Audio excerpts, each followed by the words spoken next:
Craig Ratcliffe coming to you live from Cabrillo High School, where the KPEG sports team is set to bring you our first hard court broadcast of the year. And what better way to start than with a rivalry doubleheader? Our first game features Lompoc versus Cabrillo girls basketball, followed by the boys teams taking the court at 6:30. Now the Lady Conqs are off to a great start this year as they take the court with a 10-2 overall record and a share of first place in the Los Padres League. They ride a 4-game win streak into tonight's matchup, their latest win being a 67-22 thumping of San Ynez last Thursday. As for the Braves, they sit at 6-6 on the year and are tied for second in league play, 1 game back of the Conqs. They had a convincing win last week as well, dispatching the Santa Maria Saints by a score of 77-26. So in a very full and raucous Cabrillo gym, I am very pleased to be joined by longtime friend and broadcast partner, the Statmeister himself, Mike Loney. Now, Mike, I know this is a little different than we are generally accustomed to. The ball is round and they play. Hey, it's still Lompoc versus Cabrillo. What can you tell us about these two teams? Well, it's still Lompoc versus Cabrillo. It's black and blue week. We're supposed to have soccer today, but that's been moved to Friday. We got we got wrestling on Wednesday. We got all kinds of stuff going on. These two teams come in on slightly convergent paths, but they have a history of excellence. Last year, Cabrillo was 24-3. They lost in the quarterfinals to Wusinger. Lompoc was 20-6. I'll be able to find my notes here sometime.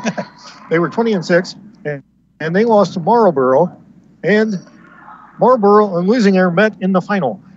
Lompoc lost to Marlboro by 3, and Marlboro also beat Rigetti in the semifinals. So Marlboro was not a friend to the North County. I guess not. These two teams are in many ways a tale of two players,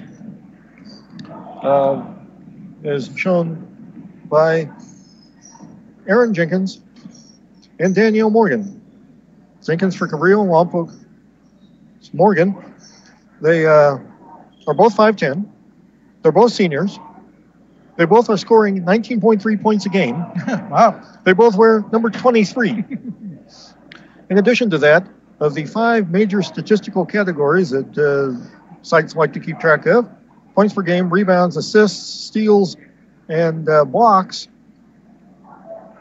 for their teams, Morgan is the leader in all 5 of those categories. Jenkins is the leader in 4. Okay.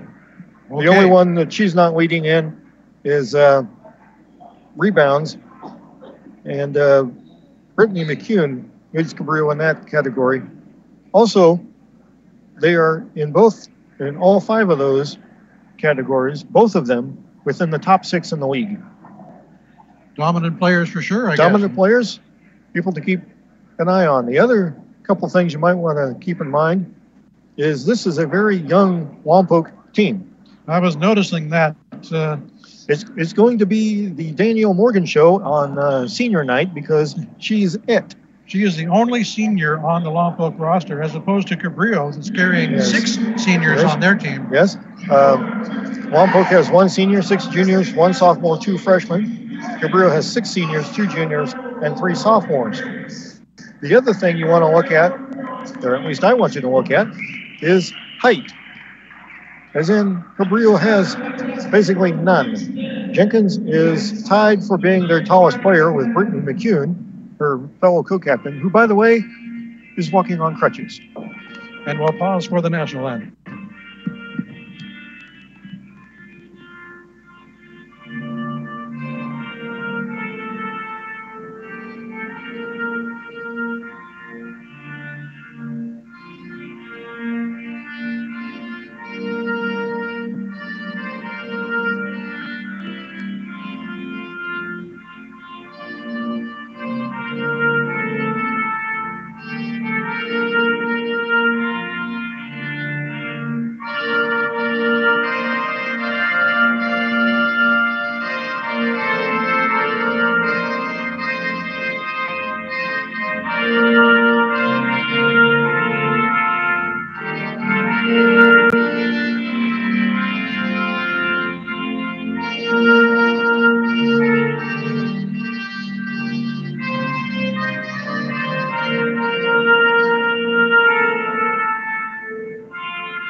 So Cabrillo has 2 players at 5'10", and that's about it. Lompoc, on the other hand, has Katara Mangino, who is 6'1", Isabella Robles, who's 6'1", and Kayla Taylor, who's 6 foot. They do not ever have a whole lot of depth. Daniel Morgan at 5'10", and Jimmy Shepard at 5'9" are the only other ones that are basically over 5'6". So it drops off quickly, but it's a high peak. So as I read it here, Cabrillo has the advantage in experience. Lompoc has the advantage in height. And we'll see who wins the battle in terms of hustle tonight, because that's probably going to be the winner. Introducing the teams on the floor as we speak. A good crowd here for the girls' contest.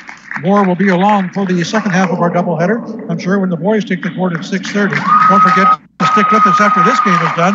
The coverage of that game as well. And speaking of boys, the JV boys played just before tip-off of this game. Finishing up as I was setting up for this broadcast, Cabrillo won that contest 56-42. Not entirely unexpected. And they seem to have been in control for the entire time, at least when I was here. So this is going to be a fun year. We are happy to be here. We're going to be covering several games over the course of the regular season. Our next broadcast will be a week from this coming Thursday. That's the 18th, when we go back to Lompoc High School. And the Napomo Titans will visit the Lompoc girls. Tip off at 6:30. So don't forget to join us, KPEG Sports, for that as we continue the game of the week all regular season long. And this is not the first time that these two teams will meet. They will meet again the first part of February. Down the hill. And what could be a crucial game as far as league standings and such.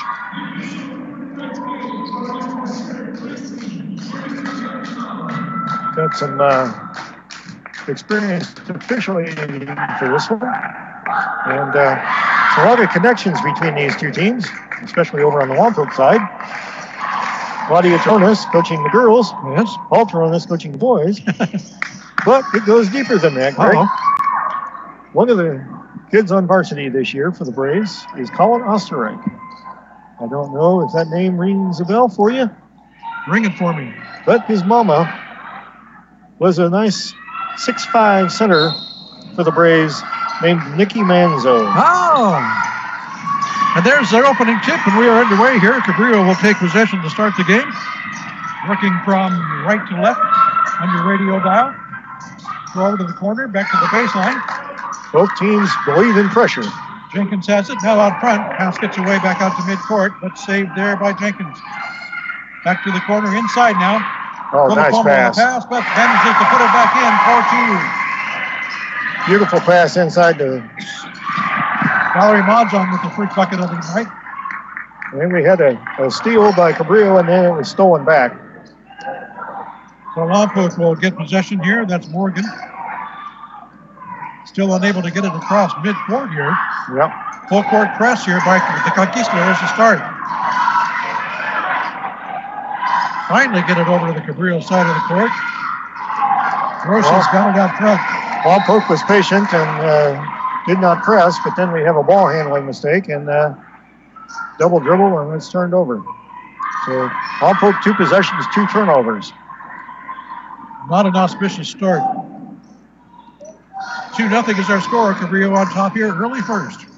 We did mention Brittany McCune was on crutches. She's replaced by, guess who? Alexa McCune. Out front, there's a long 3 ball from center. Off the back rim, no good. Rebound off of Lompoc. Cabrillo the ball.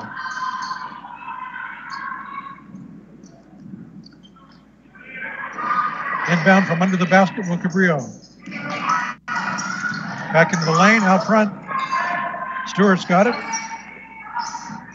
Over to Jenkins. 3 ball from Jenkins. Short off the front rim, rebound Braves. Morgan's got it.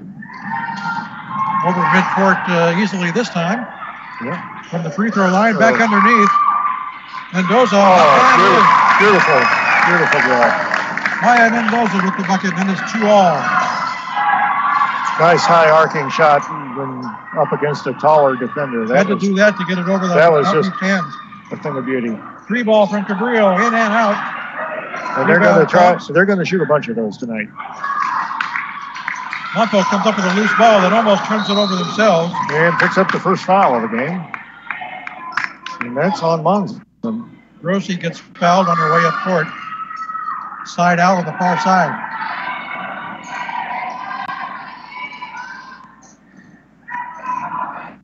Morgan inbounds to Grossi.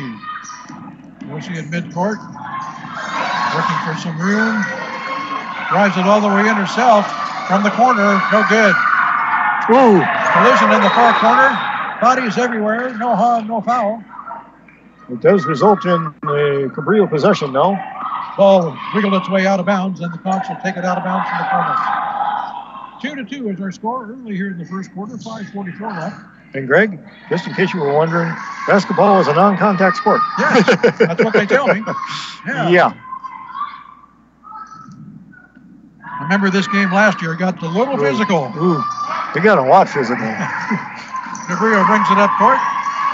And Stewart trying to penetrate, has to bring it back outside. In the middle. oh, beautiful block. Monson in the inside. Shot blocked.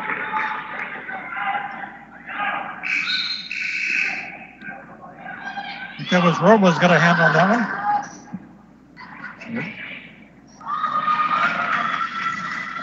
Cabrillo inbounds underneath the basket. Now front to Jenkins. Oh, Across nice. the rim, and gets it in for 2. 4-2 the score now. Pass break Lompoc. Oh, Mendoza beautiful under job. the basket. And she's fouled. Fouled on the shot attempt. Shot is no good. She'll go to the line. 4-2 is our score. Cabrillo on top. Maya Mendoza will go to the line shooting 2 from Lompoc. First one off the mark. 5:13 left here in the first quarter.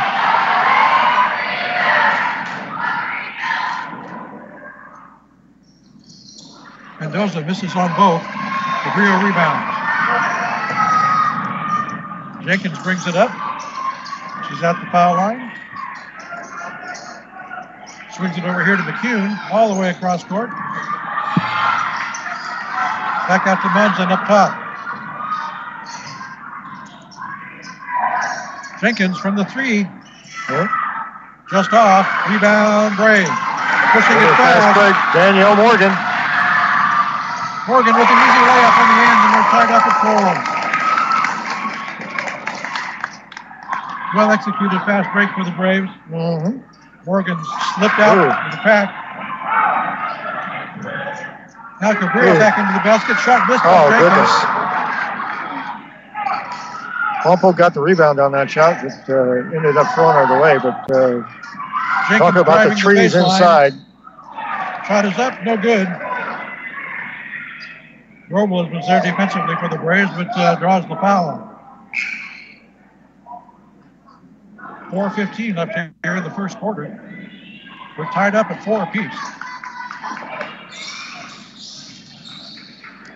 And Aaron Jenkins will go to the free throw line, shooting 2. Talking about further connections, Greg. You mentioned Danielle Morgan a couple times. Her brother, Ryan Morgan, is on the boys' team, and guess what other team he was on?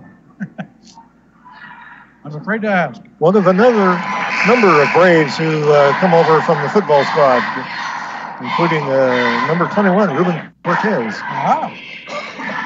Jenkins makes good on the first one. Shooting 66% from the line so far this year. Goes 1 for 2 on this trip. It's 5-4. Ball out of bounds to Lompoc. Athletic Director Dan Troop down there on the end. Picks up the loose ball. Inbound to the Braves, but stepped out and bound on the end line. Layla Richardson couldn't control it. And it'll go back to Cabrillo.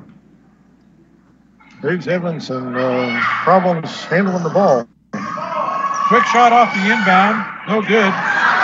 McCune on the shot. Oh, another fast break for the Braves. Oh. Shot by Mangino, no good. Rebound Braves, pushes it out. This one will go out of bounds to Cabrillo. Yeah.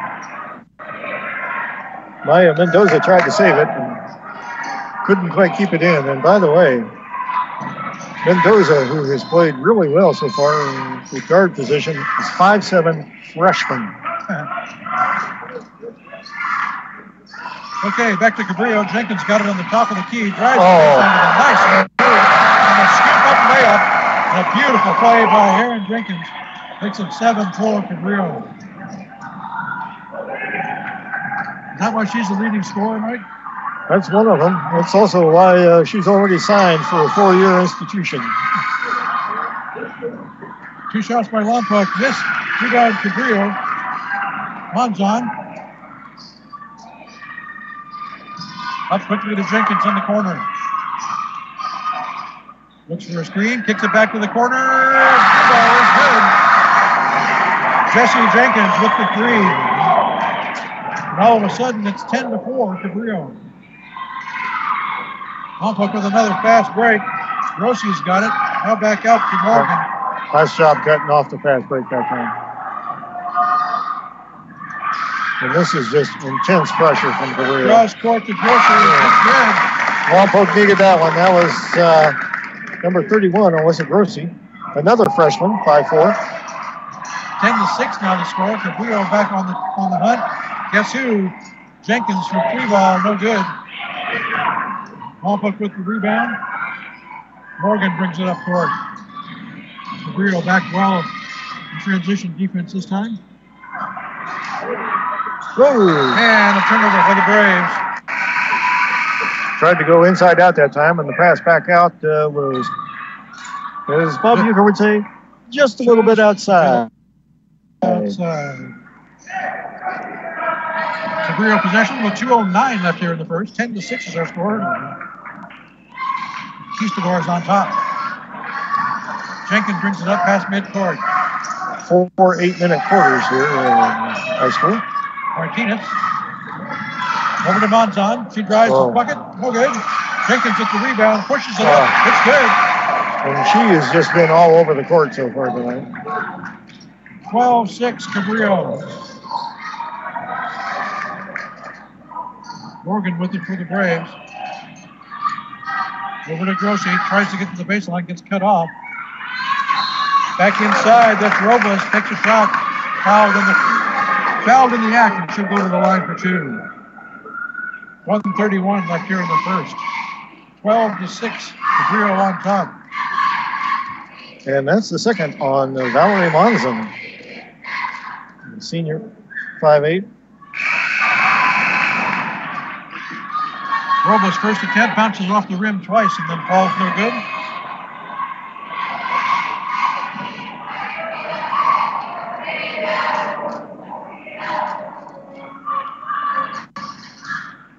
And misses the second as well. Great. Troubles at the great rebound by, is that Robles? That's Morgan. Morgan got the rebound, and then Robles was fouled on the shot.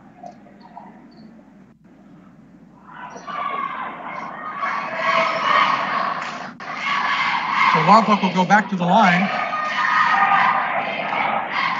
This is number 33, Kayla Taylor shooting 2. And Lompoc will get their first free throw of the night, making it 12-7. That was the first foul on Jenkins.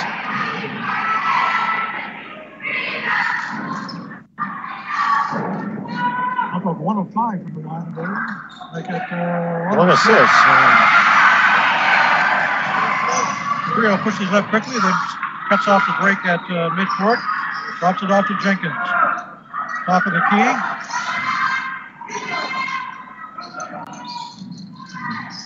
Jenkins driving. And gets called for trouble. Hooked up too many hops. Turnover, Conquistadors. Braves have the ball with 1 minute left here in the first. Did the jump stop and then the bounce. Yep. Oh, great pass. Half-court pass. That was Mendoza trying to go to the hole. She'll get fouled. Well, that was Call that a non-shooting foul. Well, either that or they're calling it a clean block. I don't see a new number up there on the foul. So look at stolen by Cabrillo. 1-on-2 fast break. That's good. Beautiful hesitation move right under the basket by Jesse Jenkins. It's 14-7 now. Richardson with the ball for Lompoc. Oh, beautiful pass. And another block. Robles picked up the rebound, however. Morgan up top with 25 seconds to go in the quarter. Over to Mendoza on the top.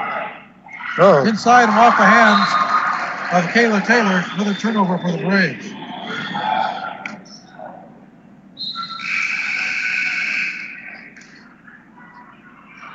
Jesse Jenkins comes out for Cabrillo. In comes Kiki Dial to take her place with 19 seconds left in the quarter. Aaron Jenkins. Pass inside. Back out. Off of Cabrillo and out of bounds. Lompoc ball. 9 seconds left in the first quarter. Taylor inbounds. Swung over to Morgan.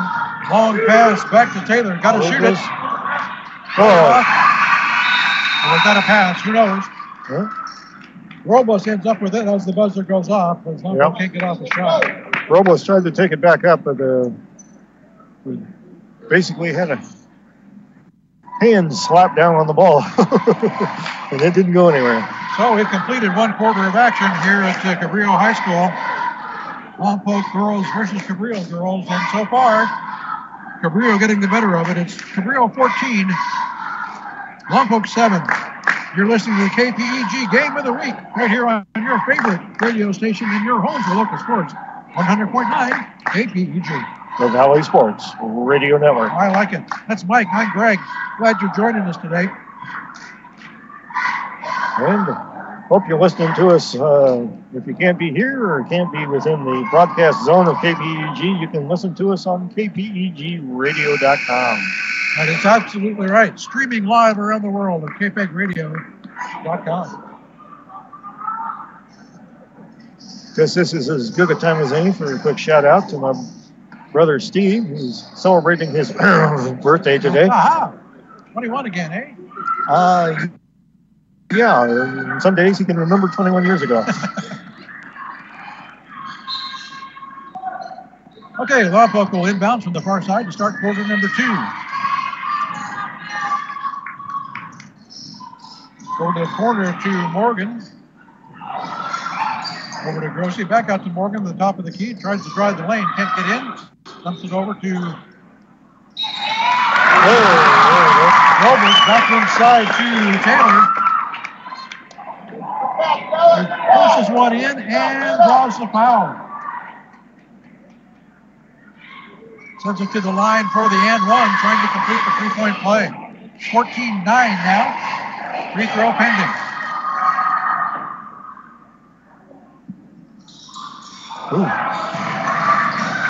Off the rim, no good, and off the hands. Lompoc out of bounds, Cabrillo. Lompoc had a real good chance to recover that. Robles couldn't corral it before it went out of bounds, so Cabrillo will take it.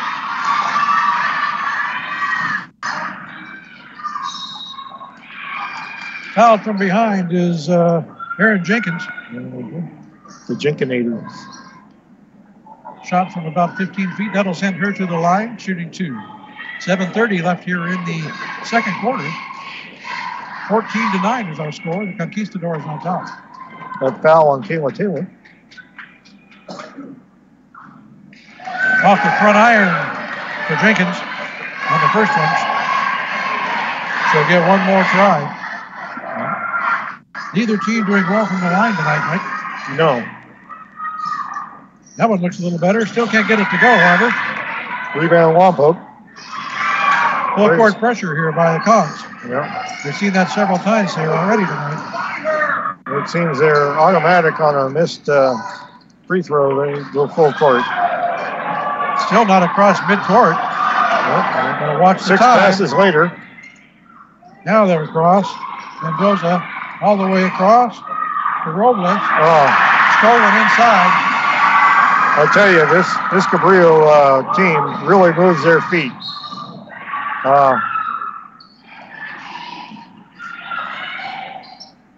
And what do we got? We got a foul. I believe it's a blocking foul.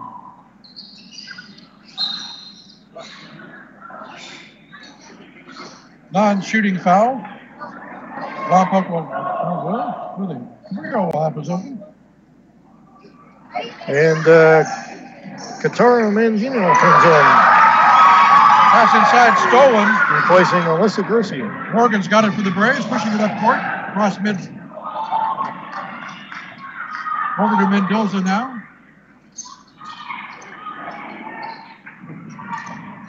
Mendoza's got it at the top of the key. Swings it over to Morgan. Tries to get it inside. Pass is stolen by the Conquistador. Jenkins got it.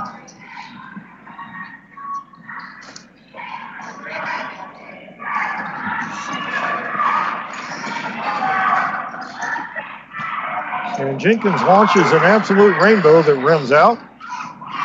Lompoc rebounded it, but it was stolen away, and then there's a scramble for the ball when we have a jump ball. Possession to Cabrillo. As we suspected, the gym is filling up, getting a little crowded around our little reserved space here.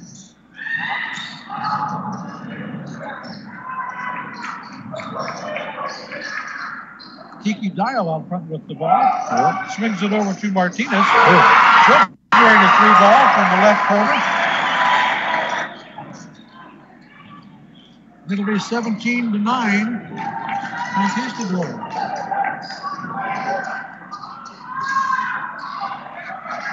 Again with the full court pressure. Lompoc manages to break it this time. Robles out front. And throws it away. Turnover break. They had a 2-on-1 and very good job by McEwen forcing the overthrow. And timeout called by the Conquistadors. There's a name and a face you'll recognize down there coaching the Cabrillo girls, Mr. Dan Duffy. Yeah, he's the assistant to Jared McEwen. Name that seems to recur fairly frequently on the Cabrillo squad. 5:39 left here in the second quarter, which would also be called the first half. It's 17-9. Conquistadors over the Braves. You're listening to the Game of the Week right here on 100.9 KPEG, your home for sport. And the Lompoc Gallery Radio Network. That's Mike Loney. I'm Greg Ratcliffe. Judy Baker back spinning the dials at KPEG controls. And Claudia Terrell is out talking to the officials, going, hey.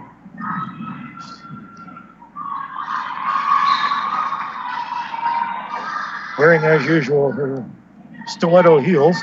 The only member of the team not wearing sneakers. Yep. I think the only time I saw her wearing sneakers on the court was when she was about 7-8 months pregnant. That was probably a good idea. Shot by Cabrillo off the rim. Oh, nice steal. Picked off by the Braves. Yeah, that was Maya again. There's a reason she's on varsity as a freshman. Morgan forces it up, loses the ball. Another scramble in the corner. Cabrillo will end up with it eventually. We've got a 1-on-2 break.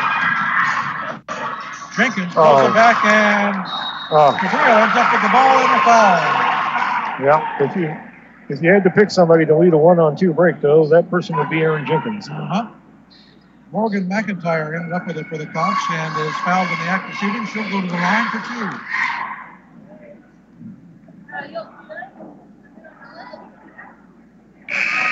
Exactly 5 minutes left here in the second quarter. 17-9 is our score. That was the first foul on Mangino for Lompoc. See if we can find out about McIntyre. She is shooting 67% from the free throw line. 5'10" sophomore wing guard.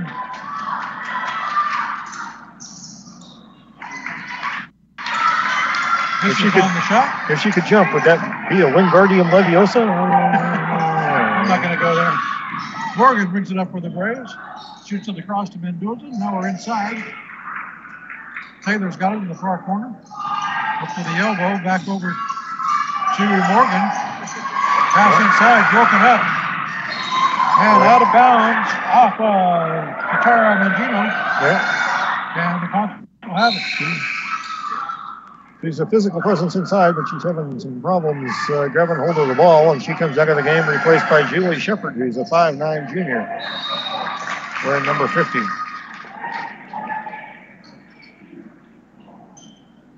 Foul on Cabrillo. As Danielle Morgan moves up for a shot, she'll go to the line. Yeah, that was on McIntyre.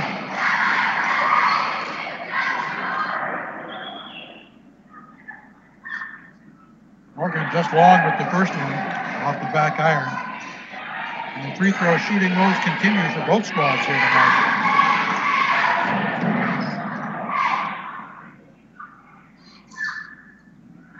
And again, this is both of them. Rebound Lompoc, though. Shot goes up wide. Rear will come down.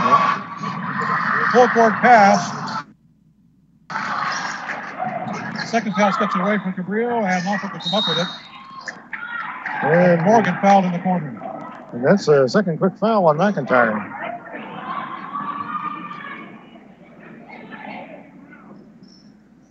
Yeah, they're in the penalty, aren't they, Mike? Yes, they are. They're in the bonus. That will send Morgan back to the line where she was just out a moment ago. Went 0 for 2. See if she can redeem herself this trip.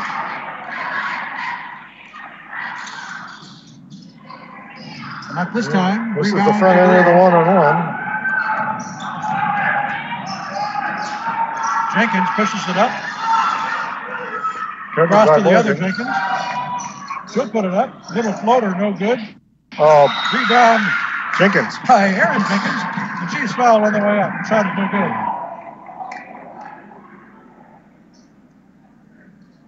And Aaron, I think, has decided that she's going to really try to become the league MVP this year. So far, so good with her effort tonight. Yeah. At the line. Playing like it. Shooting 2. This is the front end. We're stuck on 17-9, Mike. Yes, we are. Cabrillo on top. 4:05 left here in the half. That's the third foul, by the way, on Kayla Taylor.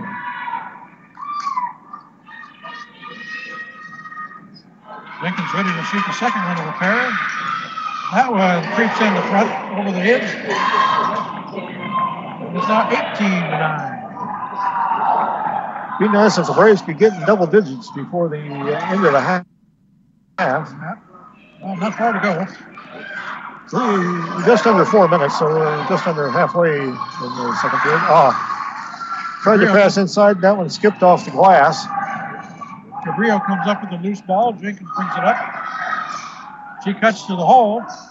Inside from 5 feet. Puts it up in there. It's good. In the middle of the forest. And then gets a bunch of hands on it. 20-9 now, Cabrillo. Long pass up front, and an easy layup for Danielle Morgan for the Braves. And there's your double digits, Mike. It's 20-11. Nice lead pass there by Lompoc to get that easy bucket. Pass broken up, but recovered by Cabrillo. From the corner. Hit the top of the backboard and bounced in. And then Alyssa Stewart on that shot. And then Jenkins the loose ball and grabs the rebound and drives. And she definitely has her driver's license. Aaron Jenkins picks up the loose ball and scoop and score. 22-11 now. Cabrillo. Lompoc doubled up. Grossi on the drive. Gets the layup to go. 22-13.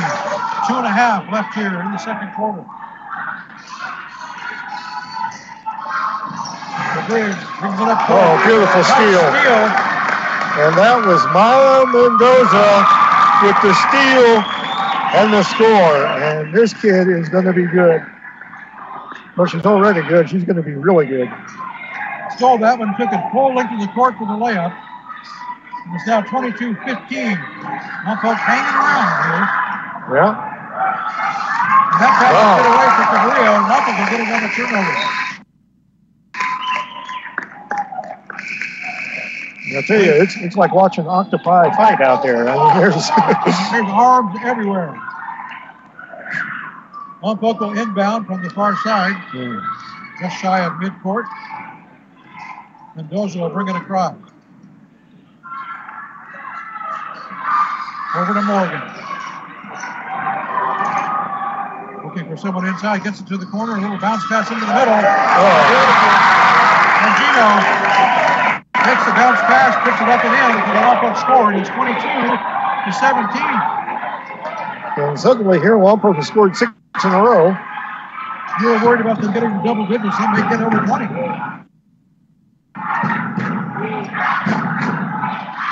Jenkins wide on the 3 ball. Rebound up on the other Jenkins, hand foul.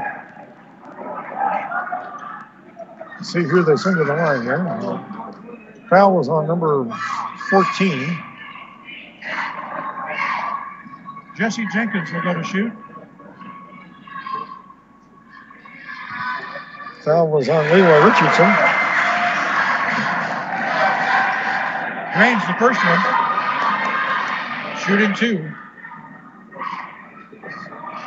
23-17 now. And Jesse showing some good touch at the line and gets them both. 24-17 with a minute 15 to go here in the quarter. And another turnover by the Braves. That has been plaguing Lompoc here so far tonight. Just over a minute to go. Cabrillo's got the ball. Jenkins in the far corner. Bounce pass inside gets away. Scramble for the ball.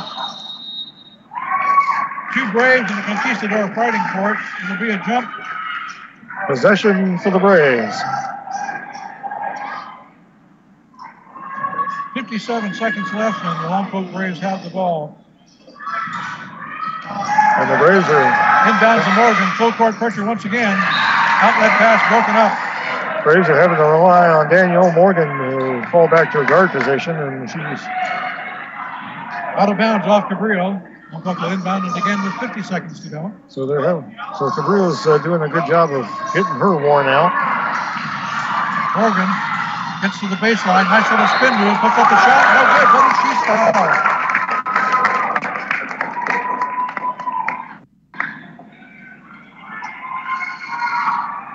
So again, Danielle Morgan will go to the line with 41 seconds remaining in the half. Shooting 2. And that's the 3rd foul on Monson.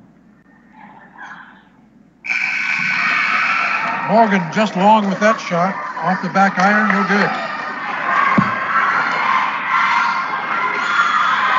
Lompoc doing a really good job of getting fouls on the interior of the Cabrillo defense, but they're not hitting the shots.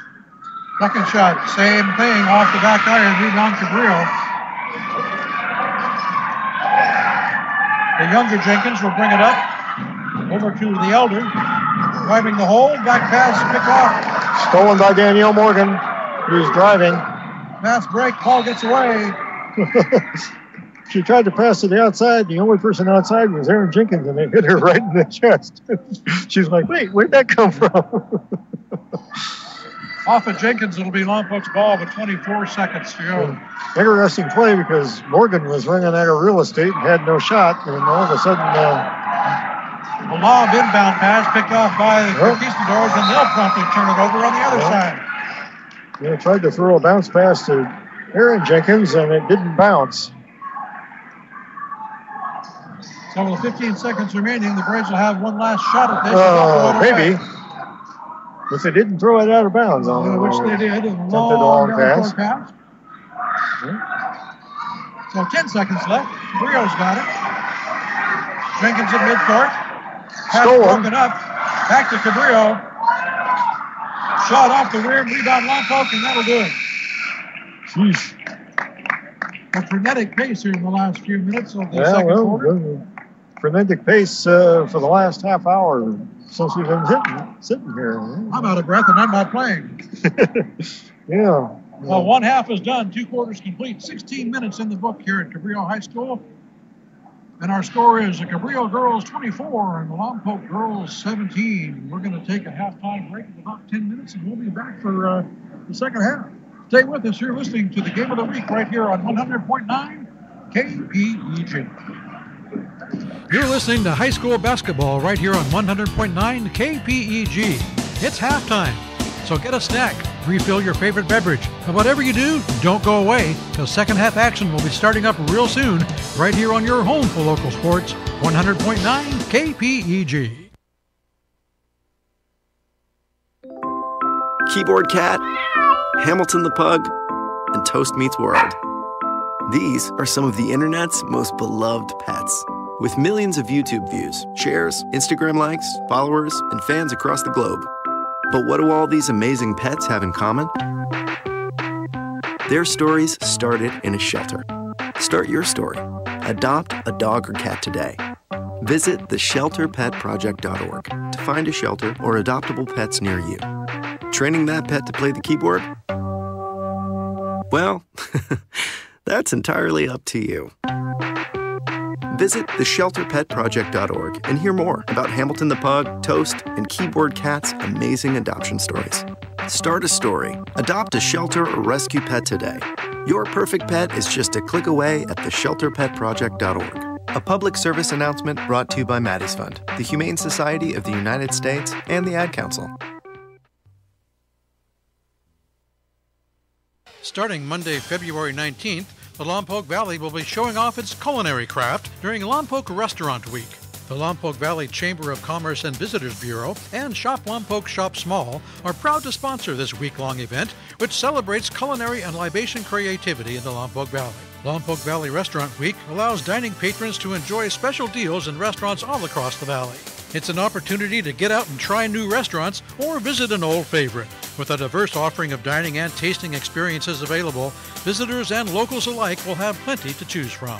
It's Lompoc Restaurant Week, starting Monday, February 19th. For more information, contact the Chamber at 736-4567 or visit their website at www.lompoc.com. The City of Lompoc has contracted with West Coast Arborists to collect and recycle Christmas trees from city residences the week of Monday, January 8th. The service is free of charge to residents. City customers should place their trees next to their refuse containers by 7 a.m. on their scheduled trash collection day during the week of January 8th. Residents who miss the home tree collection are still able to drop their trees off free of charge at the Lompoc City landfill. Prior to recycling your trees, please remember to take off the stands and all decorations. Once collected, the trees will be ground into mulch and then used as landscape material throughout the city. So relax and let the City of Lompoc pick up your Christmas tree for free the week of Monday, January 8th through Friday, January 12th.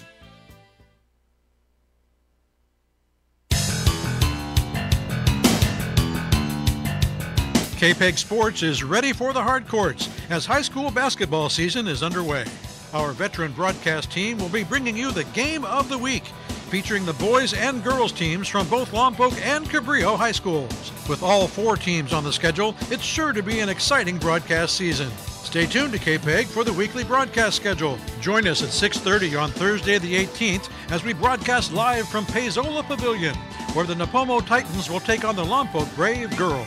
Join us all season long as we provide exciting live coverage of select Lompoc and Cabrillo boys and girls basketball. It's a free community service, and it's all right here on your favorite radio station and your home for local sports, 100.9 KPEG. Fire, flood, hazardous spills, active shooter, extreme weather. In Santa Barbara County, there are things you need to know. If we can't reach you, we can't alert you. Sign up for Santa Barbara County Emergency Alerts today. To receive alerts via email, cell, and landline, sign up online at www.awareandprepare.org. Or for limited emergency information, text your zip code to 888-777 because you need to know. The City of Lompoc Beautification and Appearance Commission invites the community to participate in a free workshop exploring ways to improve the city. This citywide enhancement and beautification workshop will be held at 6:30 p.m. on Thursday, January 25th in the City of Lompoc Council Chambers, 100 Civic Center Plaza. The purpose of the workshop is for community members to brainstorm ideas for projects that would improve living in the Lompoc Valley. Groups and individuals alike are encouraged to take part in this effort that will show pride in the Lompoc community. For more information, contact the city's Public Information Office at 875-8278. You're listening to high school basketball right here on 100.9 KPEG. It's halftime, so get a snack, refill your favorite beverage, and whatever you do, don't go away, because second half action will be starting up real soon, right here on your home for local sports, 100.9 KPEG. Dave, what are you doing? Just sending a gift to Dave 2037. Who? Me in the future. I save a little money from every paycheck as a gift to Dave 2037, so he can spend it on things like anti-gravity boots or a hologram Doberman, something cool like that. I think Dave 2037 deserves it. He worked hard. What are you getting Steve 2037? I guess I was thinking Steve 2037 would just fend for himself. Well, all right, but don't expect to be borrowing my anti-gravity boots. You want to have money in your future? You got to start saving now. Putting some money from every paycheck into a savings account or contributing to your 401k can make a big difference later. Put away a few bucks, feel like $1 million. For free ideas and easy ways to save, go to feedthepig.org. That's feedthepig.org. Hey, let's just hope Steve 2037 doesn't get his hands on a cold time machine, because he is going to come back here and knock some sense into you. This message brought to you by the American Institute of Certified Public Accountants and the Ad Council.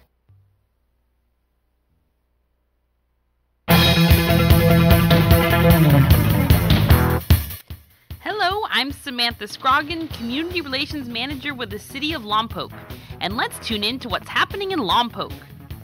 Our 2018 Winter and Spring Guide is now available on our city's website, cityoflompoc.com, and has been sent to mailboxes throughout the city. Our 2018 Winter and Spring Activity Guide has information on all recreational programs January through April 2018. The City of Lompoc Recreation Division is now live with our new Active online registration program. Through Active, you can sign up for programs and request facility rentals. You can even use Active to register for swimming lessons. The City of Lompoc Beautification and Appearance Commission invites the community to participate in a free workshop exploring ways to improve the city. This community cleanup workshop will be held at 6:30 p.m. on Thursday, January 25th in Lompoc Council Chambers. Sign up now for our Recreation Division's popular Father-Daughter Dance. Pick any of our 3 days from February 9th through February 11th. Cost per couple is just $25 and $8 for an additional child.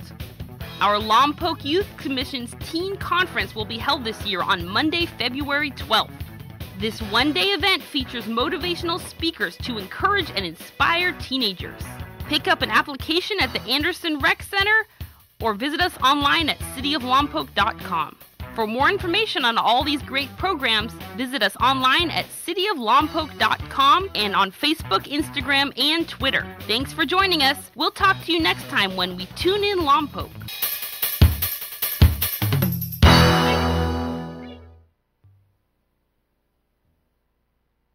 The smallest moments can have the biggest impact on a child's life. Dad? Son, come home with me. Visit the secret panda village? Sleep like a panda. Eat like a panda. I knew I wasn't eating up to my potential. It's not always easy being a dad, but it's always worth it. Let me teach you how to belly golf. Awesome! Take time to be a dad today. Thanks, Dad. Call 877-4DAD-411 or visit fatherhood.gov to learn more. Brought to you by the U.S. Department of Health and Human Services and the Ad Council.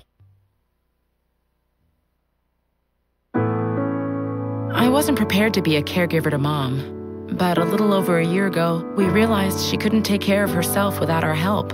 And well, how could I not be there for her? I had no idea how hard it would be, and just what I would need to know. Things I never thought of, like how to improve her mood and, even for me, ways to stay positive. Luckily, I found the Caregiving Resource Center from AARP. It had articles about the basics that got me started, but also information about the hurdles I was facing in this new role. I could even connect with experts and hear from others who had been in my place. I know this road we're on isn't an easy one, but I'm really happy to have the extra help for her. and for me. Caregiving Resource Center at aarp.org/caregiving. Articles, tips, and tools to help you both care for your loved one and care for yourself. This message is brought to you by AARP and the Ad Council.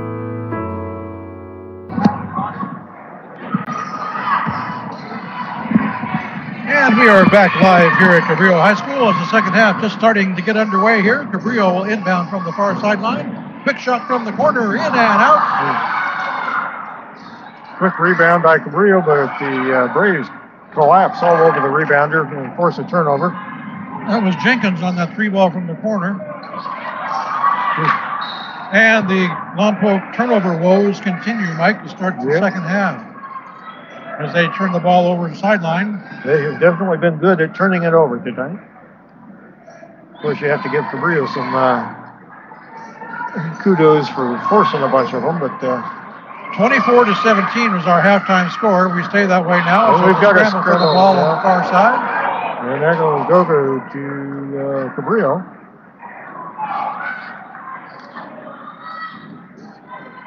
There's that possession arrow thing again. Cabrillo moving from the north to the south. Both in the gym and on your radio dial. Morgan's got it for the Braves in the corner. Back out front. Ooh. To Mendoza. She gets hammered hard. Yeah.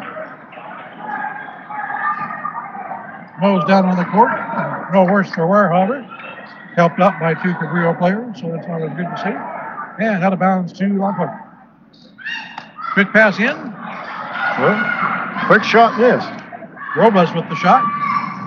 Cabrillo gets the rebound. Jenkins brings it up. Cross to Stewart. Back inside. Nice move and foul. That is, who's that?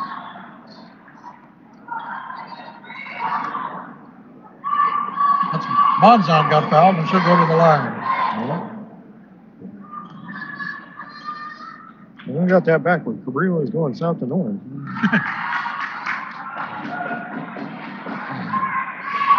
From left to right when you're radio now. Monzon misses the first. And the second. Rims out the second one, and we're still at 24-17. And another jump ball underneath the Cabrillo basket. And timeout Lompoc. There's 6:43 remaining in the third period. A scoreless third period so far. Still stuck at 24-17. Cabrillo on top.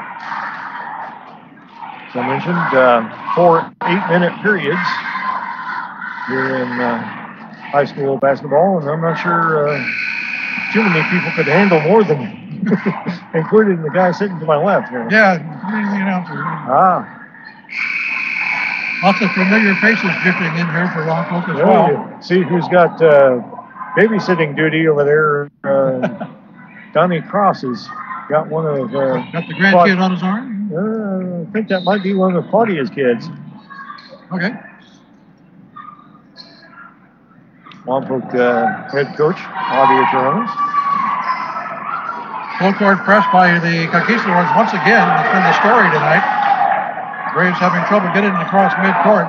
Finally, they'll break it out. They have done a good job of not panicking and of moving the ball by passing. Pass inside to Taylor. Puts the shot up and misses. And a jump ball called again. And this one goes back to Cabrillo. And so Robles doing a nice job tying up Aaron Jenkins into the basket. And Cabrillo will get it on the arrow. Still 24-17 here in the third. Cabrillo leading. This may not be beautiful basketball, but it's certainly hard basketball. Foul called on Alyssa Grossi of the Braves. Side out to Cabrillo.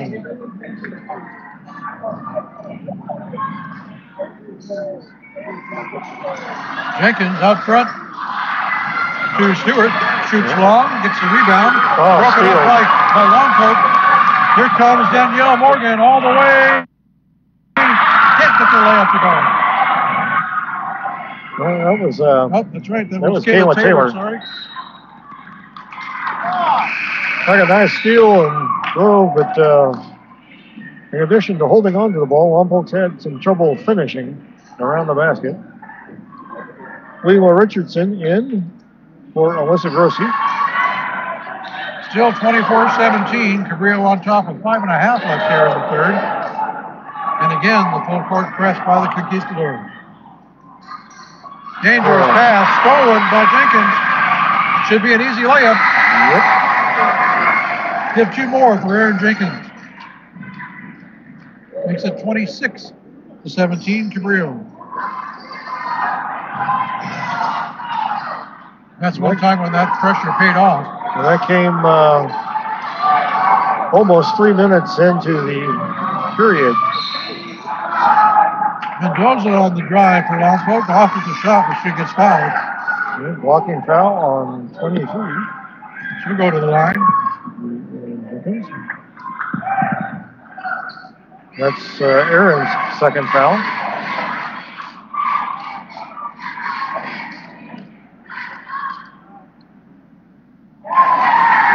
Mendoza with a nice shot drains the first one.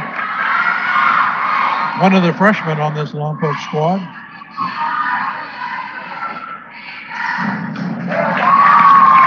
Mendoza drains them both, and it's 26-19. Jenkins with the quick drive on the other side gets fouled, and she'll go to the line. During the halftime break, the boys were out doing a warm-up shoot-around, and they are now heading back to the locker room to get ready for their contest, which will start at 6:30. Stay with us for that one. And that's the third foul on Isabella Robles.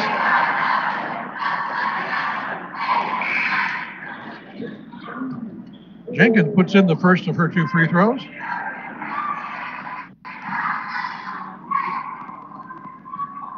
(27-19).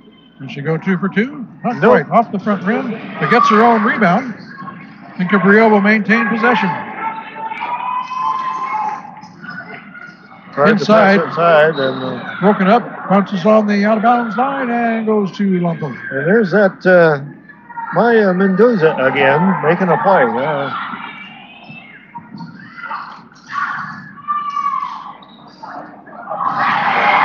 Pass gets away, trying to break the press.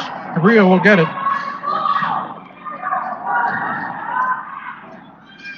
Three ball, good. That was Alexa McCune for Cabrillo with the 3. It's now 30-19. Cabrillo trying to put a little distance now.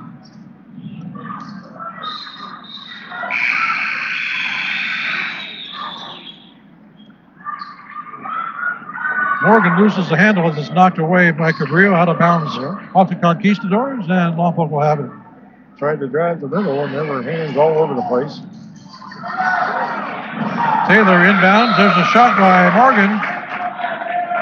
She'll go up and get fouled.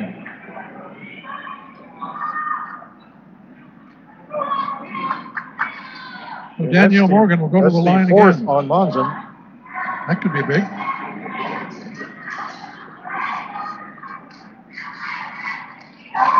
Friendly bounce off the back iron. Gets that one to go for Morgan. Makes it 30-20. 10-point lead for the Conquistadors.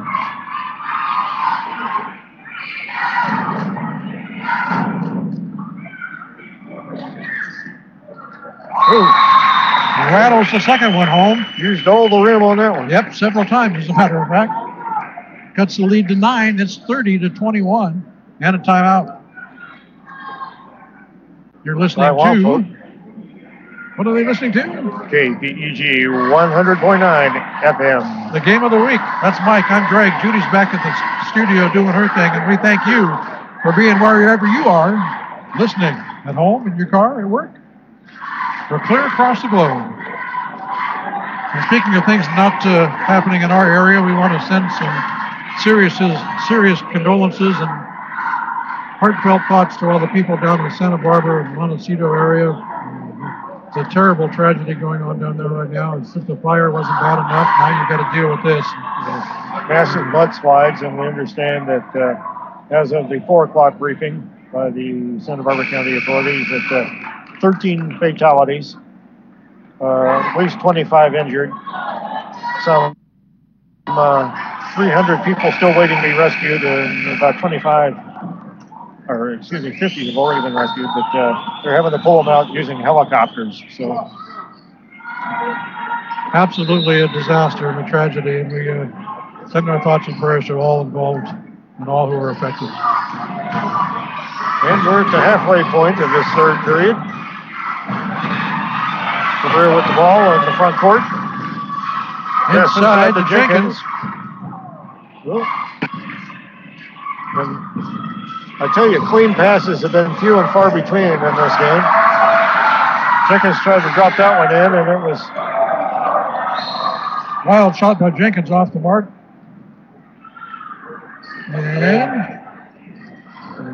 And then we've got a loose ball foul underneath on the attempted rebound, although there wasn't really a rebound because it didn't bound. It was just wide. Just read. And that's the first foul on Maya Mendoza. A little trouble getting the ball inbounds. And Lompoc will end up with it.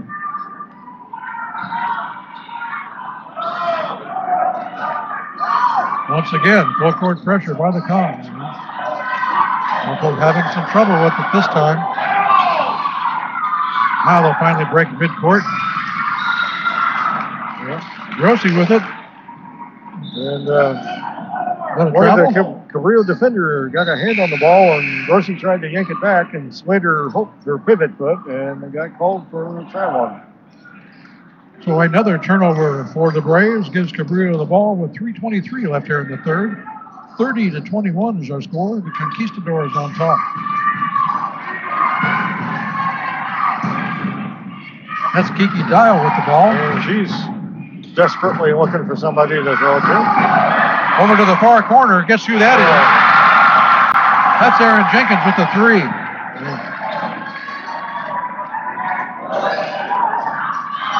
She's been all over the place tonight, Mike, doing it all.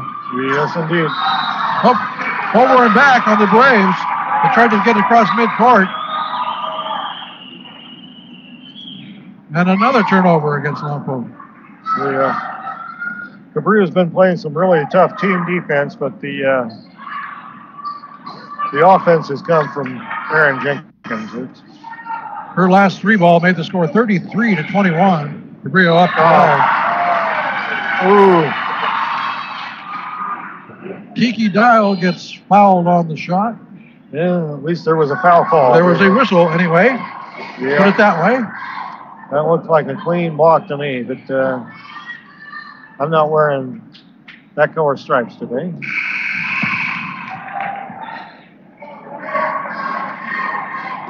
Dial misses the first of two. And that's the fourth foul on Kayla Taylor.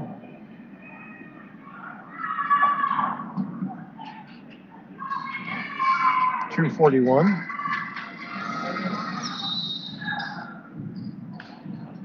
And a lane violation. Lane violation. Hold on a second. Shot was off anyway. Lompoc will inbound with a little over 2.5 minutes left here in the third quarter. Cabrillo still with the press. They'll break it this time. Mangino now back out front to Mendoza, and then over to Morgan. Morgan sets it up. Cross court back to Mendoza. Looking to pick up a screen. Robles now with it out front. And Cabrillo is really moving their feet. Good defense by the Conquistadors. Morgan has to heave it up to beat the shot clock. And does not. Another turnover on the Braves. 2:10 left in the third. Cabrillo with the ball again. It's 33-21. The home team Conquistadors leading. 30-second shot clock here, by the way. Cross court to Dial in the corner up top. Blocked. That was McCune on the shot. Jenkins grabbed the rebound, went back up, and she got fouled. That's the second foul on Mangino. Jenkins to shoot 2. This one just short off the front rim. Free throw shooting has not been a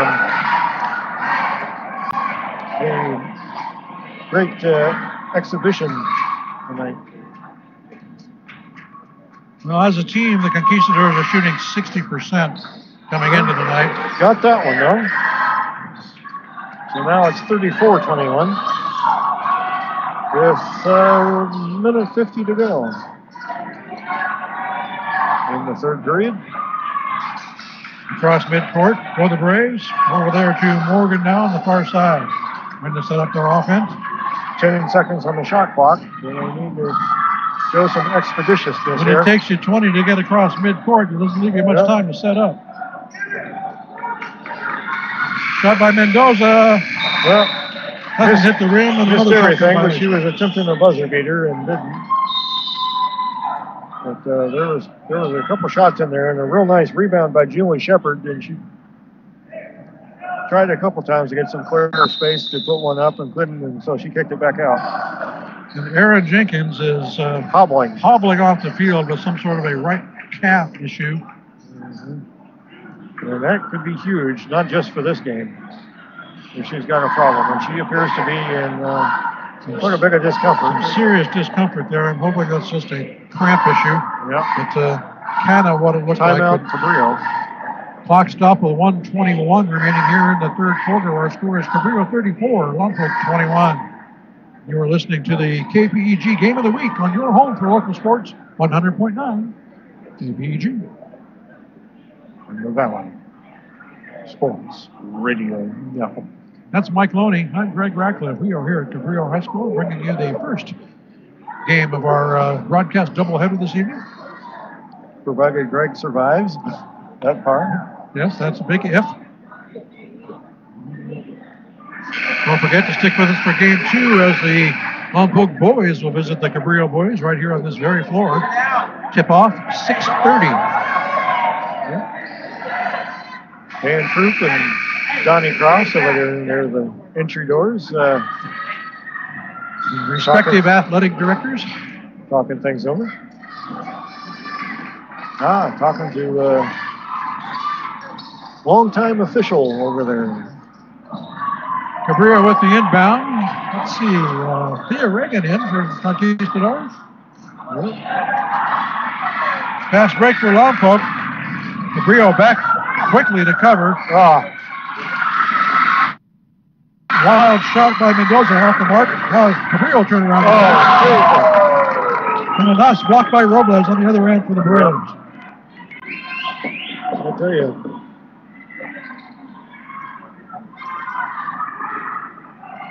Out of bounds off Lompoc. Cabrillo inbounds underneath the basket.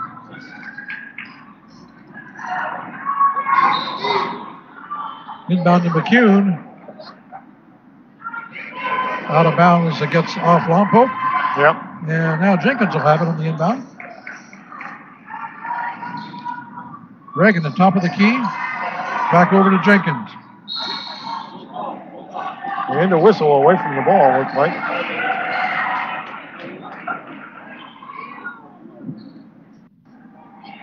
Pushing foul. I think that's on Robles. If I saw the sign correctly. Wait for the scoreboard.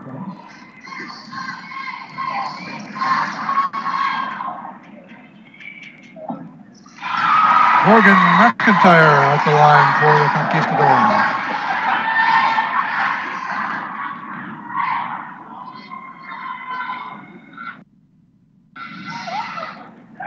Off the rim, it's 35-21 with 35 seconds to go. Lompoc brings it up court quickly. Mendoza's got it out front, swings it over to Robles. Robles got it at the top of the key. Back to Mendoza. Tries to get it inside to Morgan, broken up by Cabrillo. Stolen by McCune. Reagan brings it up court. Jenkins has got it. Jesse, that is. Inside 10 seconds left. Cabrillo will hold for the last shot. There is the shot. And a beautiful block again.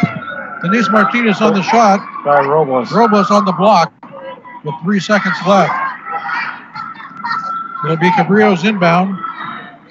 McCune lobs it up underneath the basket. Pass taken away. No shot.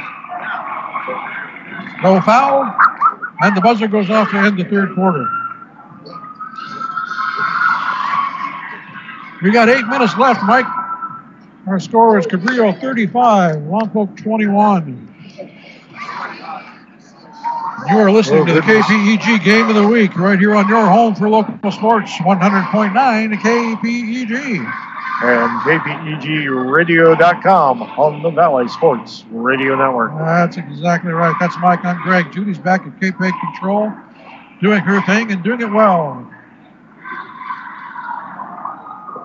The crowd is ever thickening here as we get closer to tip-off of the boys' game. And there goes Coach Chironis of the boys' squad. Passing by. Cabrillo Athletic Director Dan Troop in the neighborhood as well. It's a who's who here at Lompoc Sports.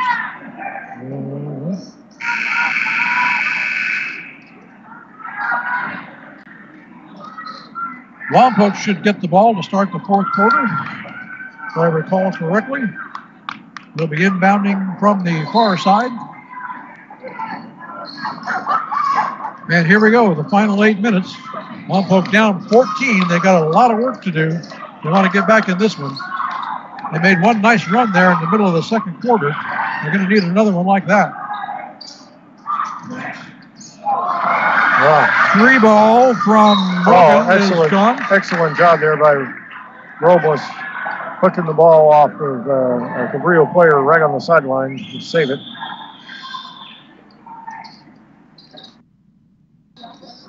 Inbound pass picked off by Erin Jenkins. Nice to see her back in the game. Fights her way into the key, puts it up, gets the friendly roll. And Jenkins has another two. 37-21.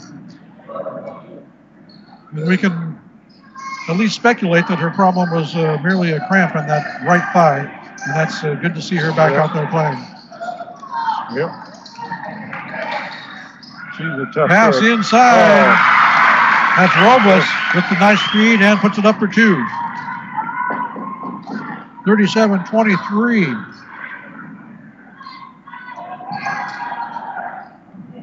McCune's got it out front for the Conquistadors. Tried to get it inside to Jenkins. Broken up by Lompoc. And here comes Maya Mendoza. Passes it back out.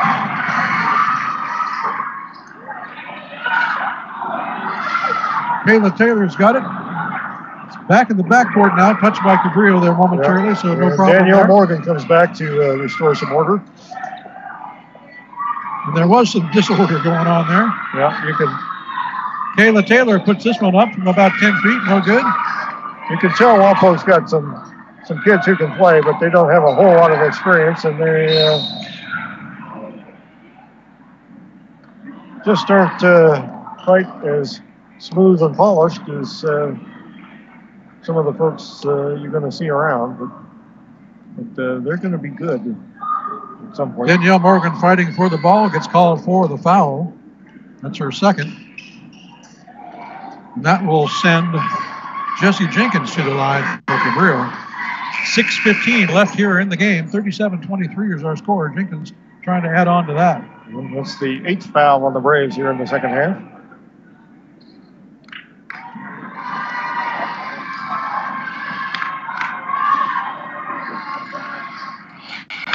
Nothing but net on that one for Jenkins. Good shot. 38-23. Lines up for the second of two. Well done. 2 of 2 for Jenkins, and it's 39-23. Conquistadors. Cabrillo once again resumes the full court press. And they're just... Quick pass, quick shot by Grossi is off the mark. And Out of bounds off Cabrillo. Cabrillo is just kind of slowly squeezing the life out of Lompoc here. They haven't really had a lot of flashy, showy kind of stuff, but they have just been steadily squeezing Lompoc. Alyssa Grossi gets a 2-ball from the corner. Makes it 39-25. Timeout.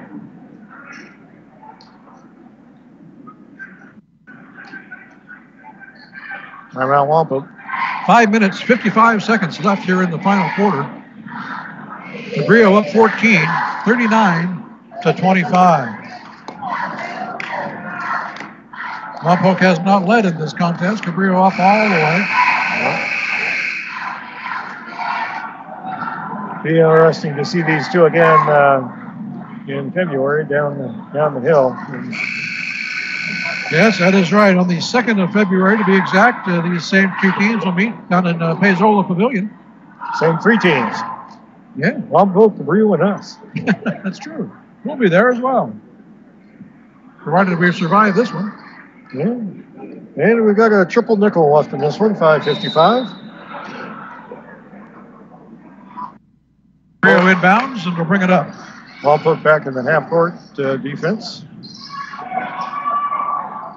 Nia Reagan with the ball, drops it off to Jenkins. Haven't seen a lot of full court from the Braves tonight.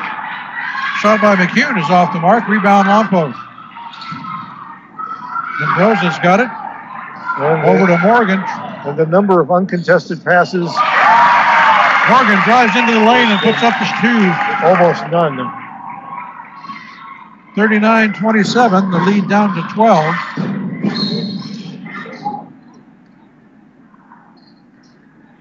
And the whistle stops play. We got a foul away from the ball again. Yep. That will send Morgan McIntyre to the line. Second one on Mendoza. Shooting 1-1. 5:15 left. 16, Megan. Couple of lights out on the scoreboard. Morgan can't make the front end. Rebound Braves. Outlet pass goes to Cabrillo, however. And she stepped on the line.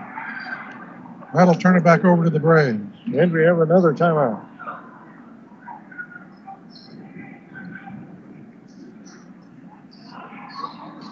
Cabrillo, I believe, called that one. 5 minutes, 11 seconds left here in the final quarter. Cabrillo leads by 12, 39-27. It's been all conquistadors here in game number 1. Don't forget to stay with us for game 2 of our doubleheader. Tip off at 6:30 when the boys will take the court.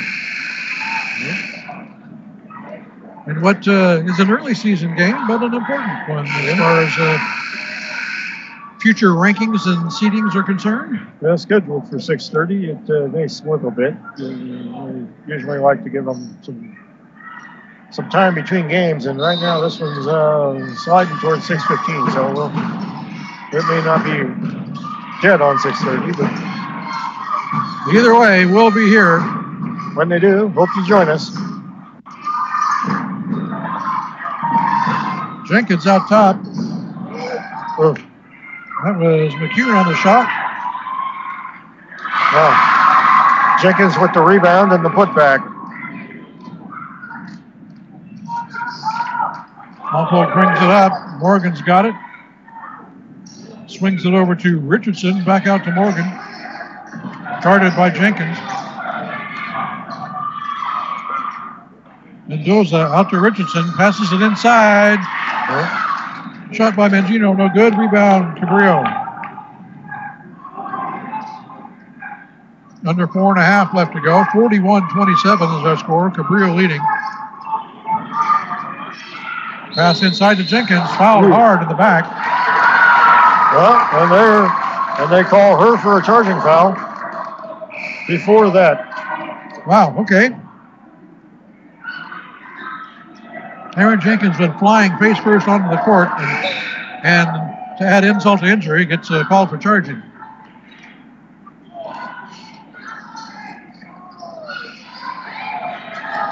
4:12 left. Lompoc will inbound from underneath the basket. That's the fourth foul on the Conquistadors in this half. Compared to 9 for the Braves. And we have just over half a quarter to go. Kayla Taylor inbound. Danielle Morgan brings it up. Cabrillo back in the half-court defense this time. Now going full court. Skip pass over to... Quick three ball by Morgan is no good. Rebound Lompoc. Ball run back out to Morgan, and she drops it back inside. Swings it over to Robles. She takes the three shot. No good.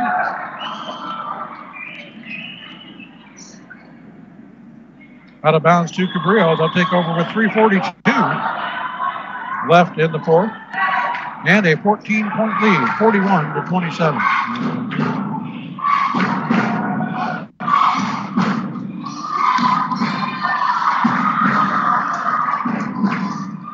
Ooh. Driving the hole. And that was Kiki Dial, and she had absolutely no lane to go in and tried to go anyway, and she lost the ball. Oh. Pass inside over the head of Kayla Taylor. Yeah, and that she had a nice cut and probably would have had a layup, and that's kind of been the story of the Braves tonight. They're just a little bit off. Turnovers have been the story for sure. Just over 3 minutes remaining here in the fourth. Cabrillo back with the ball. McCune with it up top. Yeah. Throws it over to Jenkins. Gathers himself. Drives to the elbow. Passes it inside. Now an outside pass. Oh, nice. Danielle Morgan had absolutely perfect positioning on that rebound. Quickly across midcourt by the Braves. Mendoza tries to drive. And it just scoop the ball off the floor and dish it out. Robles off the rim with a three and another jump ball on the rebound. This went to Cabrillo, but Gina, when they're working hard to get a hand on that one, the Arrow will give it to the Conqs with 2:31 left. 41-27 is the score. Cabrillo leading. I tell you, if there's been anybody in this game who wasn't hustling tonight, I haven't seen them. Yep. Everybody working hard out there today for sure. Oh. Pass gathered up by Jenkins. Jesse Jenkins, that is. Yeah. When she finally caught up to it, she was standing outside the three-point line and said, oh, why not? Why not? Didn't drains it. It's 44-27. Lompoc pass inside. Shot by Taylor off the mark. Rebounded by Aaron Jenkins. Guarded by Morgan at half court. Now up to the top of the key goes McCune. And pass out of bounds at the far end line to Lompoc with 1:41 to go.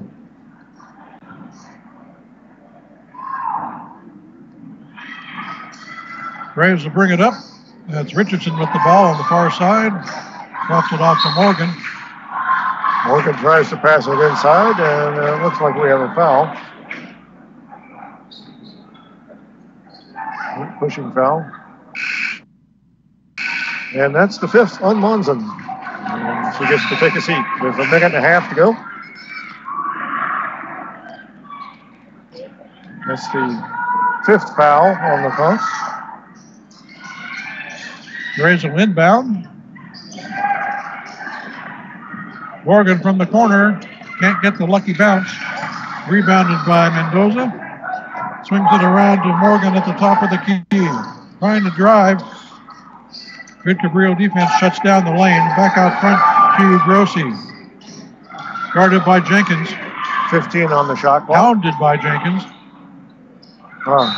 Inlet pass over the head of Danielle Morgan and off the hands. It'll be Cabrillo's ball with 1:06 left in the game. Unless she's got a 4-foot jump or grew 6 inches, she didn't have much of a shot at that one, but She managed to get half a fingernail on it and looks disgusted with herself. Kiki Dial bringing it up for the Conqs. Ooh.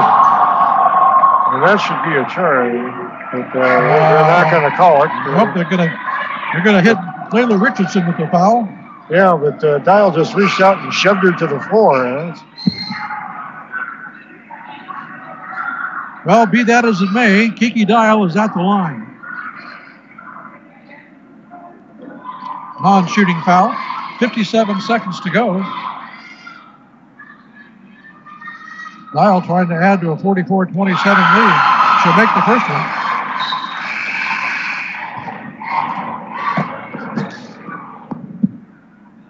And Grossi back in for Richardson. 10 team fouls for the Braves, puts them in the double bonus, and Dial will shoot 2 and miss the second one.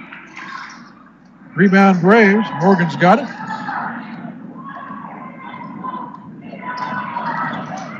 She'll bring it up front. Double team, pass inside, broken up. Nice play by Jenkins. It goes back to Lompoc. Mendoza scoops up the loose ball and tosses it in for 2 more. Timeout Lompoc. Trying to draw up a 16-point play. 45-29 is our score. Cabrillo leads with 39 seconds to go here in the fourth quarter.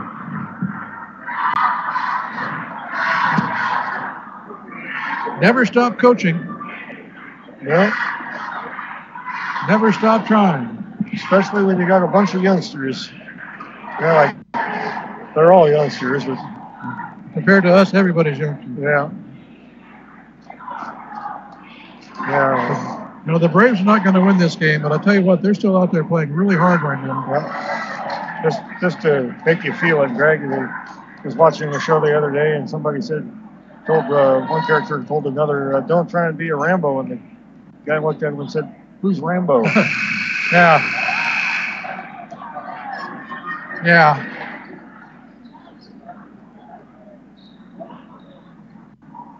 Not only do I know who Rambo is, I can quote some of the movie lines. I remember when the first one came out, and that was an effect. You mean back when they were good? Yeah, well, marginally? Don't want to get carried away here. Cabrillo inbounds with 33 seconds to go. Lompoc goes full pressure. Trying to deny him getting across midcourt. Reagan scrambling, finally gets it out over to Stewart. 15 on the shot clock, and a steal by, guess who? Number 10, Maya Mendoza. Morgan brings it up court, takes a quick shot, no good. Rebound by Cabrillo, by committee. And what do we got? Scramble for the ball under the basket and a foul. Where they're going 9 seconds left on the clock. We have a foul called. And a foul on Morgan. Right?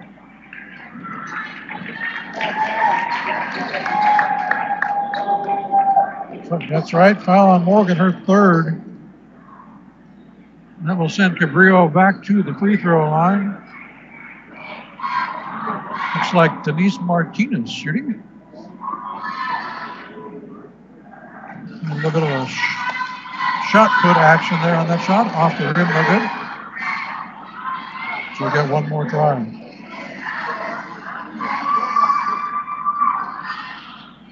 he hits it. Drains the second one, makes it 46-29. 7 seconds and counting. Lompoc will bring it up for one more. Morgan's got it. Pushes the ball on the way in. And that'll do it. That kind of sums up the game there. Chance for a shot at the end and tries to drive, and real quick hands from Cabrillo knocks it loose. And that'll bring us to the end of this one. Cabrillo girls come up on top. With a score of 46-29. As exciting and as physical as we thought it would be, Mike. Yeah, well, I tell you, if you've never seen a Lompoc Cabrillo girls basketball game, you have been missing out. I've never been to a bad one yet. They're always exciting. I'll tell you what, our final score here in game 1 of our double here, Header Cabrillo 46, Lompoc 29. We're going to take about a 5-minute break here or so. as the boys come out on the court to warm up, and we will come back for game number 2. So stay with us. You're listening to the KPEG Game of the Week right here on 100.9 KPEG.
KPEG Sports is ready for the hard courts as high school basketball season is underway.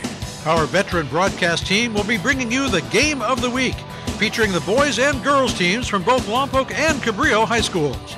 With all 4 teams on the schedule, it's sure to be an exciting broadcast season. Stay tuned to KPEG for the weekly broadcast schedule. Our first broadcast is a rivalry doubleheader, featuring the Lompoc girls visiting the Cabrillo girls at 5 o'clock, followed by Lompoc versus Cabrillo boys at 6:30. Join us all season long as we provide exciting live coverage of select Lompoc and Cabrillo boys and girls basketball. It's a free community service, and it's all right here on your favorite radio station and your home for local sports, 100.9 KPEG. The City of Lompoc Beautification and Appearance Commission invites the community to participate in a free workshop exploring ways to improve the city. This citywide enhancement and beautification workshop will be held at 6:30 p.m. on Thursday, January 25th in the City of Lompoc Council Chambers, 100 Civic Center Plaza. The purpose of the workshop is for community members to brainstorm ideas for projects that would improve living in the Lompoc Valley. Groups and individuals alike are encouraged to take part in this effort that will show pride in the Lompoc community. For more information, contact the city's Public Information Office at 875-8278. The City of Lompoc has contracted with West Coast Arborists to collect and recycle Christmas trees from city residences the week of Monday, January 8th. The service is free of charge to residents. City customers should place their trees next to their refuse containers by 7 a.m. on their scheduled trash collection day during the week of January 8th. Residents who miss the home tree collection are still able to drop their trees off free of charge at the Lompoc City landfill. Prior to recycling your trees, please remember to take off the stands and all decorations. Once collected, the trees will be ground into mulch and then used as landscape material throughout the city. So relax and let the City of Lompoc pick up your Christmas tree for free the week of Monday, January 8th through Friday, January 12th. By now, you've probably figured out that KPEG is not your ordinary average radio station. In fact, we're anything but ordinary. First, you'll never ever hear a commercial on KPEG. We're all about the music. And how about that music? We play more music with more variety than any other station in the area. And not just the standard tunes you hear everywhere else. Sure, we play rock and oldies and your favorite classic rock songs, but we'll also introduce you to some deep tracks that you might not have heard. Some new rock, and even some bands that are a bit off the mainstream. That's what makes KPEG so unique. Well, that and our exclusive live sports coverage.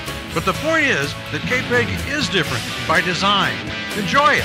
We're 100.9 KPEG.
Starting Monday, February 19th, the Lompoc Valley will be showing off its culinary craft during Lompoc Restaurant Week. The Lompoc Valley Chamber of Commerce and Visitors Bureau and Shop Lompoc Shop Small are proud to sponsor this week-long event, which celebrates culinary and libation creativity in the Lompoc Valley. Lompoc Valley Restaurant Week allows dining patrons to enjoy special deals in restaurants all across the valley. It's an opportunity to get out and try new restaurants or visit an old favorite. With a diverse offering of dining and tasting experiences available, visitors and locals alike will have plenty to choose from. It's Lompoc Restaurant Week, starting Monday, February 19th. For more information, contact the Chamber at 736-4567 or visit their website at www.lompoc.com. Do you love to swim? Do you think about swimming even when you aren't swimming? Well, we've got a publication for you. A poolside publication. Just surf on over to the Lompoc Parks and Rec webpage and click on Poolside Publication. That's cityoflompoc.com/parks_rec. You can sign up to have Poolside Publication emailed to you every week. You'll stay up to date on the Lompoc Aquatic Center, get to know the staff, and learn a thing or two about water safety. That's Poolside Publication, brought to you by the Lompoc Aquatic Center.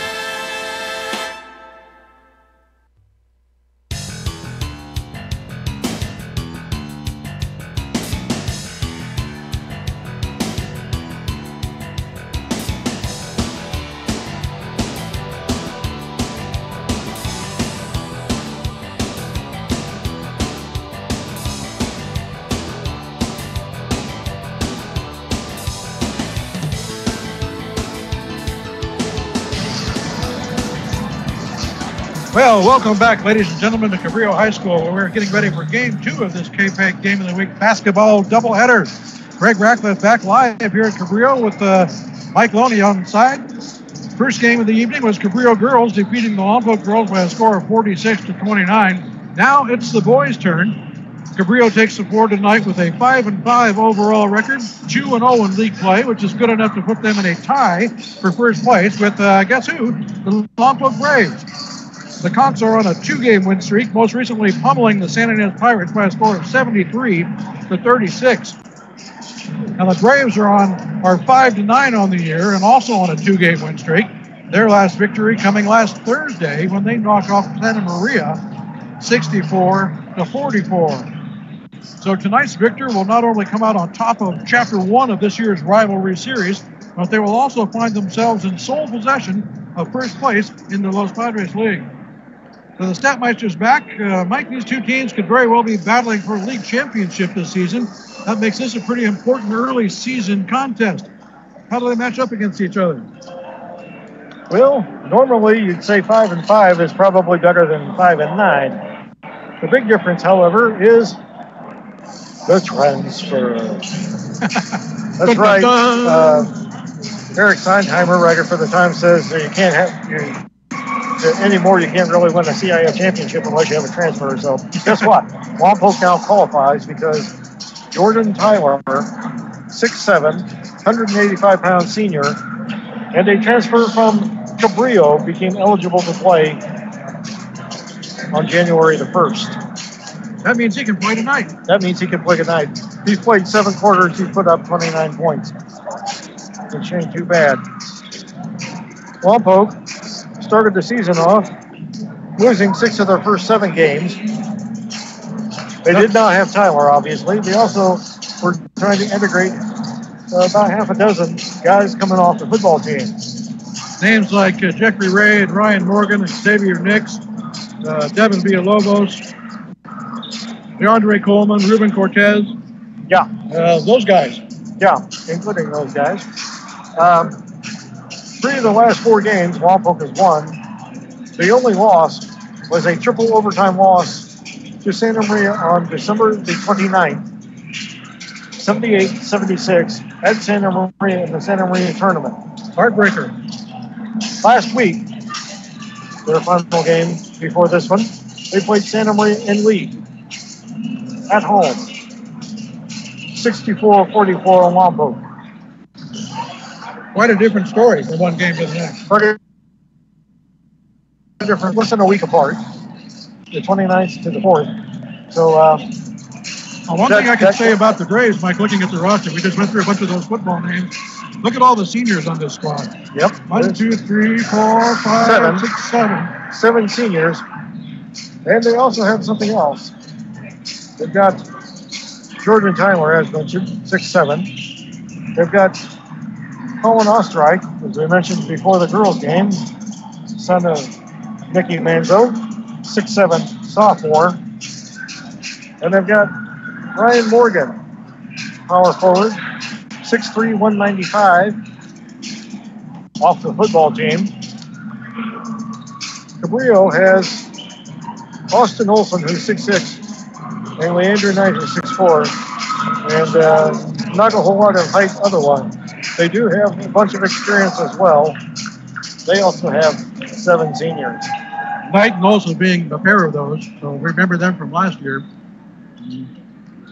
But half that pair is now wearing blue and white. Okay. This is going to be interesting. We're about ready to start. 8-minute quarters as we had last game in the girls.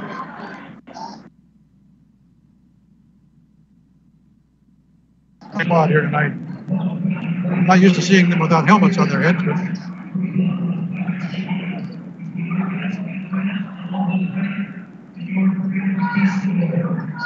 we'll now introduce the players. I think we'll get ready for another rendition of the national anthem as well. Yep.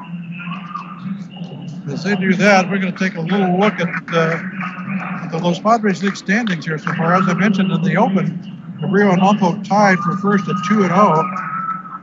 Following them are Templeton, Napomo, Santa Maria, and San Ynez all knotted up at 1-1.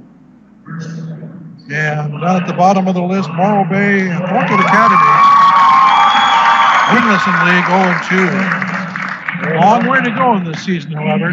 Ryan Morgan will get the starting one guard position. Andrew Villa, a 6', 165-pound junior, will get another. Jeffrey Ray will be the point guard, 5'10", 150-pound senior. Here's a chance for Gordon Tyler, as he's introduced, not so much from the Cabrillo side. Goes over and gives a hug to C.J. Simmons, the Cabrillo coach.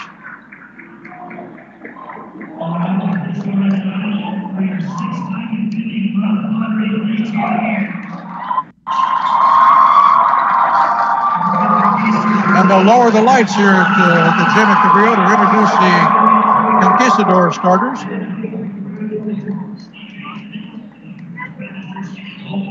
Just low enough to where we can't read our notes. It's nice of them now, right?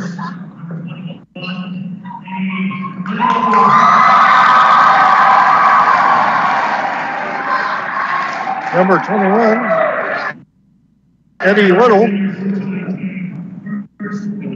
Starting forward.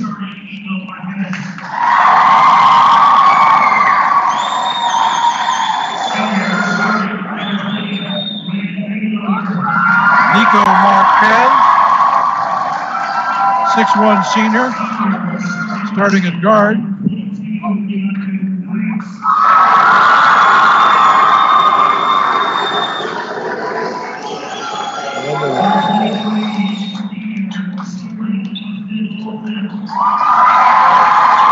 Andrew Knight, 6'4" senior.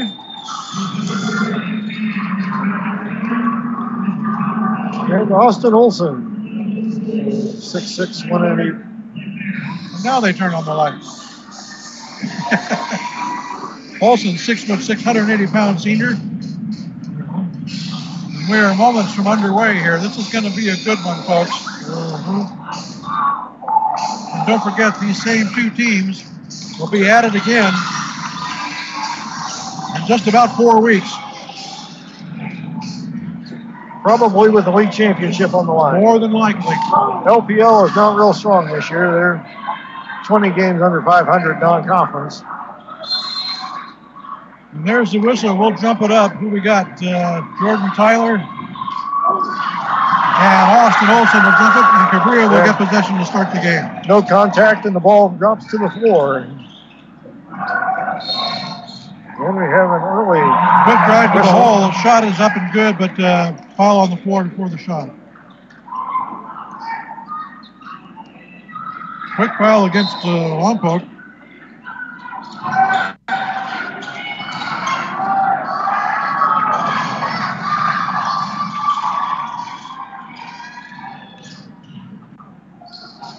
Villa up to Cortez. He drives the lane, punches it back out.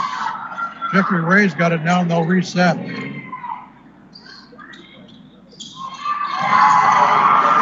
Inside to Tyler. Ryan Morgan starting inside. Now the ball is loose. Cabrillo's got it. Fast break. Lob inside. Now kicks it back out. Cortez wins the free ball. And Cabrillo with the first score of the evening. It's 3-0 Conquistadors. And Cabrillo's a little bit fired up, and so is the Cabrillo crowd. So. And every time Jordan Tyler touches the ball, there's a big cheer from Lompoc and a big boo from Cabrillo. Yep. Ball knocked out of bounds. Stays with Lompoc. Ray up top.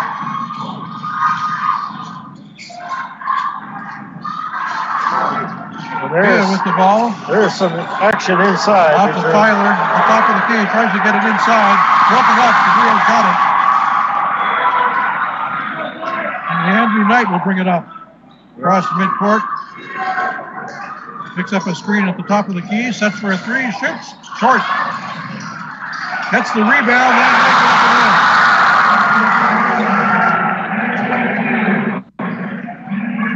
So very quickly, 5-0 Cabrillo. And a turnover. And a foul on Lompoc. Ruben Cortez picks up his first.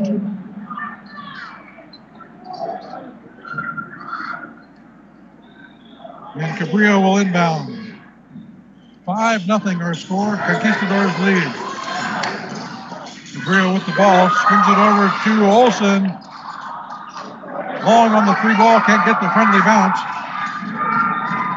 Lompoc with the rebound. Ray will bring it up. Ryan Morgan with the rebound. And there's definitely some contact underneath. Out to Cortez. Dangerous pass across court. Morgan misses the shot. Villa with the rebound. Inside to Cortez. Ball is loose. Out of bounds. Off of Lompoc. Ruben doesn't exactly agree with that call. Shaking his head a little bit. Cortez will come out. Devin Villalobos will take his spot. Long full court pass over here to this side. Olson's got it. Now Eddie Little.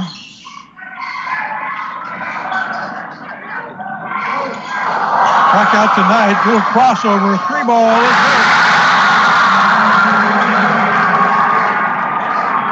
Leandro Knight with the triple, and it's 8-0.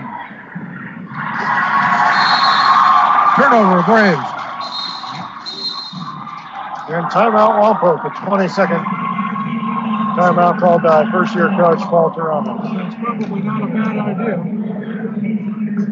Cabrillo jumping out to the fast start here. 5:16 left here in the first quarter.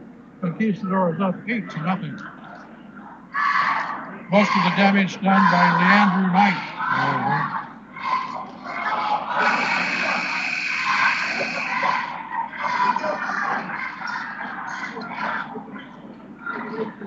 We have just about a standing room only crowd here at the Cabrillo gym,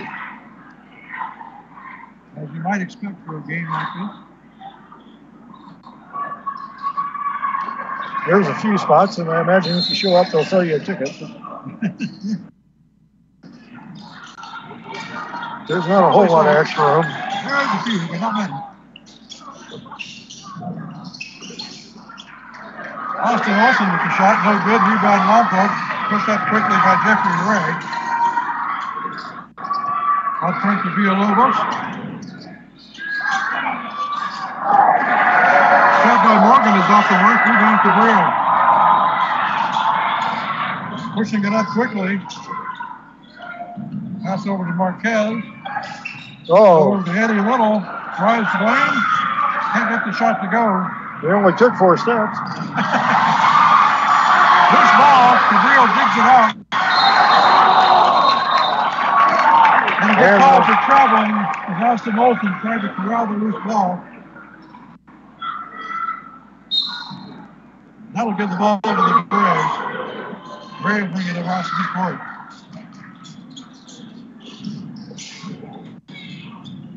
Drives down to the baseline, cross-court pass. Dumps it off to Morgan. Villalobos now with it, trying to get to the corner. He gives himself a little bit of space and misses the shot. Yep, rebound by Ryan Aguilar. Over to Olsen, driving the baseline. And it's 10-0 Conquistador.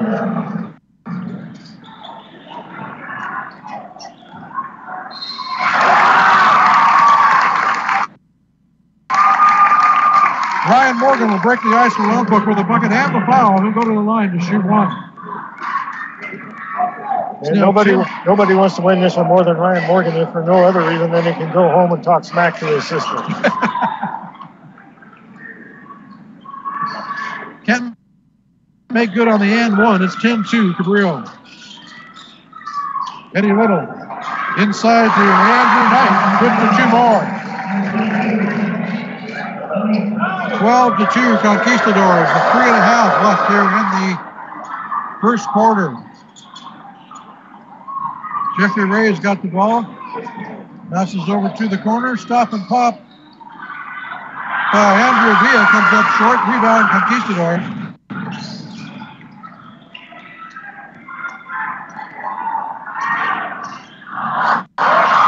Nice job by Devin Villalobos stopping the ball on the. 3 ball by Nico Marquez is long. And a foul underneath. On Ryan Morgan. 2:59 remaining here in the first.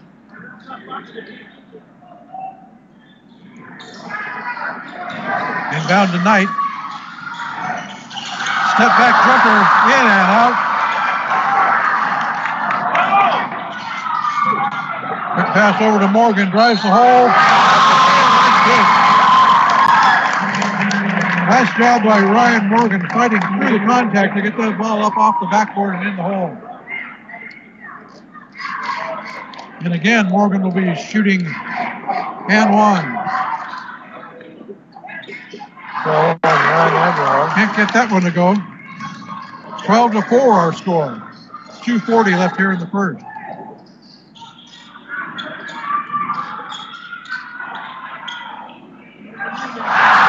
That's a 3 ball from Austin Olsen. It's good. And it's 15-4. And another foul called on the Lompoc offensive end.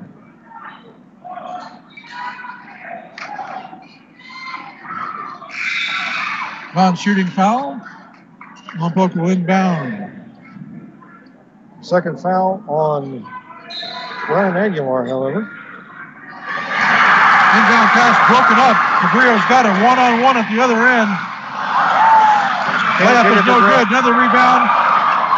And a nice little dish pass over to Eddie Little, who gets the roll and the 2 points.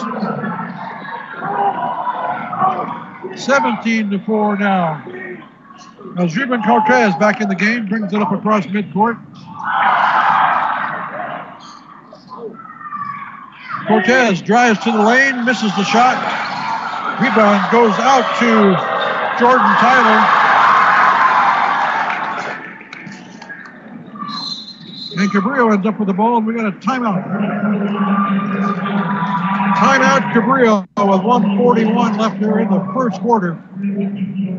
A fast-paced first quarter, to say the least. It's Cabrillo 17, Lompoc 4. Yep. And turnovers, missed shots. The story for Lompoc so far. And some serious hustle by Cabrillo. Serious hustle and the ability to hit the three. You are listening to the High School Game of the Week right here on your home for local sports, 100.9 KPEG. The Lompoc Valley Sports Radio Network. That's Mike. I'm Greg. Judy's back at the controls doing her thing at KPEG Central, and we thank you all for listening. Don't forget, if you're out of earshot here in the Lompoc Valley, you can catch our broadcast at kpegradio.com. Cabrillo back on offense. Three-pointer by Little comes up empty. Lompoc with the rebound.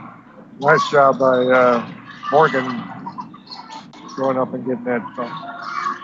Jeffrey Ray brings it up, driving down the lane, and fouled on the shot. Yeah. Ray will go to the line for two. Stops the clock with 1:19 left there in the first quarter.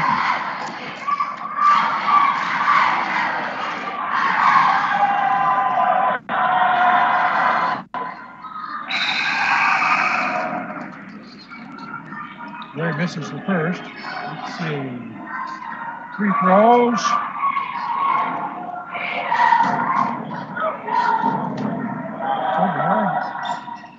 It's the second. We'll get the second one at 17-5 now. Cabrillo brings it up court. Olsen's got it. Down inside tonight. I think Ray got a piece of that one. Kicks it out to Jeremy Hicks, who misses a shot. And jump ball on the rebound, and Lompoc possession on the arrow. Ryan Morgan will inbound to Jeffrey Ray. Inside a minute to go here in the first quarter of action. Ruben Cortez back in. Ruben's got it at the elbow. Looking for a passing lane. Gets it over to Morgan in the corner. Jeffrey Ray at the top of the key. Over to Cortez. Back inside to Morgan. And a foul before the shot. I think they're going to say that was before the shot. No basket.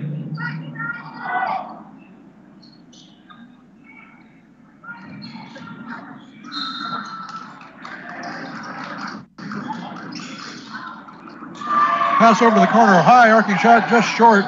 Oh, that nice was job. Villalobos on the shot. Nice job by Morgan to tip it away from the rebounder, but nobody there to help him out. It went out of bounds. Olsen with the inbound. Over to Olsen. Andrew Knight charges the basket. Gets fouled. 27 seconds remaining here in the first. The Andrew Knight has been very active in this first quarter. Uh-huh. He will go to the line to shoot two.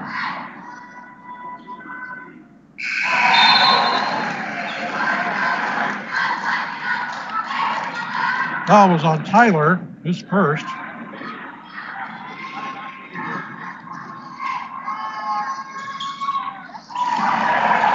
Free throw is good. And it's 19-5. Under 30 seconds left. Inlet pass is picked off by the Conquistadors. And they should hold for the last shot.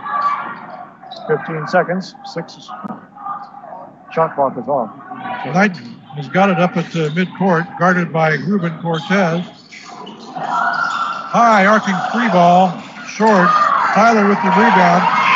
Tries to get off the shot at the buzzer, and it's blocked. Blocked by Leandrew Knight.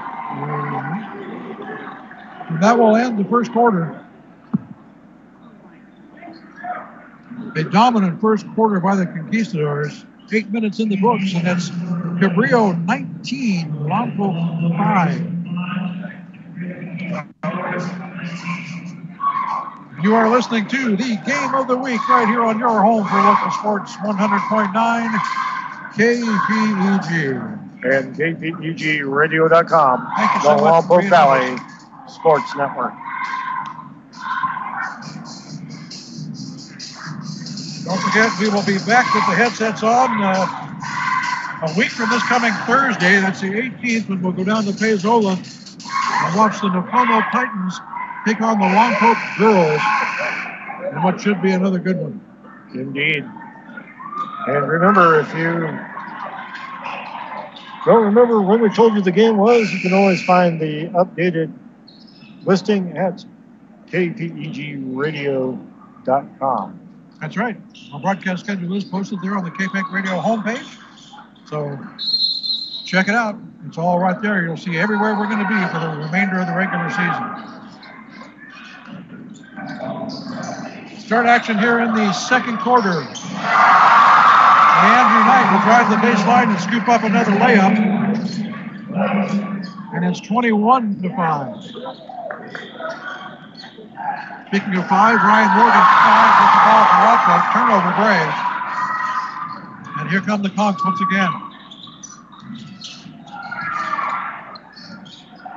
Guess who? Knight short on the 3-ball that time. Out of bounds to Lompoc.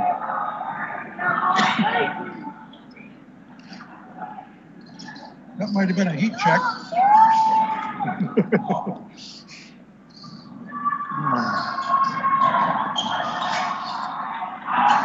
Andrew Villa drives the lane, misses the shot. Oh, great job by Jeffrey Ray. Jeffrey Ray to steal that one. He's got one-on-one and puts it up. Wow. And gets bailed out on the foul. Yeah, they're going to call walking. Wow, okay. But it's hard not to travel when you've got a guy landing on your back. Yeah. Double teamed over in the corner. Quick outlet pass. Casey Foltz, number 4, has got it. Misses the layup. Under duress by Cortez. Rebound by Tyler, and he was shoved. And the Cabrillo crowd, which had been quite raucous, just went deadly silent. He won't be silent for long. No. Jordan Tyler going to the line, and I'm sure they'll give him a rousing.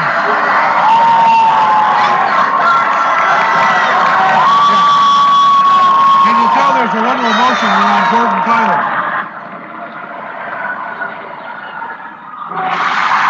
This is the free throw. Cabrillo with the board.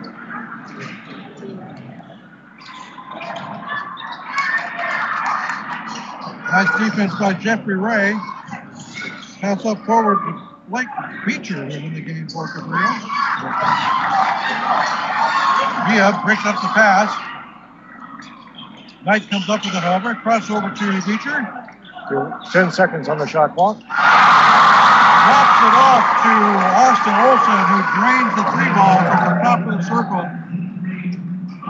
And it's now 24-5. Shot on the other end, no good. Cabrillo with the board. I think Cabrillo was a little bit fired up for this one, Greg. Maybe. Shot no good. Rebound Lompoc. Jeffrey Ray pushing it up quickly. Speaking of pushing, Ray getting pushed. No call. Ray's got it in the corner. High arcing shot, no good. Rebound Conqs. That's Knight with it, bringing it up slowly across midcourt. Into Olson. Ruben Cortez with the rebound. Jeremy Hicks on the shot by Conquistador. And Ruben goes coast to coast with it. With a running acrobatic shot. Puts in 2 for Lompoc. And it's now 24-7. Conqs on top. I could say that all day. 24-7. Yeah. I could say that all day. Doesn't mean you have to. Jeffrey Ray brings it up quickly and out of bounds off of Cabrillo. Yeah, he looked like he was going for an easy layup, and at the last moment it was poked away from him. Good hustle by Cabrillo. And timeout. Stops the clock with 5:03 left here in the second quarter. Cabrillo timeout. It's a full. All Conquistadors so far in this one is 24-7. Home team on top. You're listening to the Game of the Week right here on your home for local sports, 100.9 KPEG. And KPEGradio.com.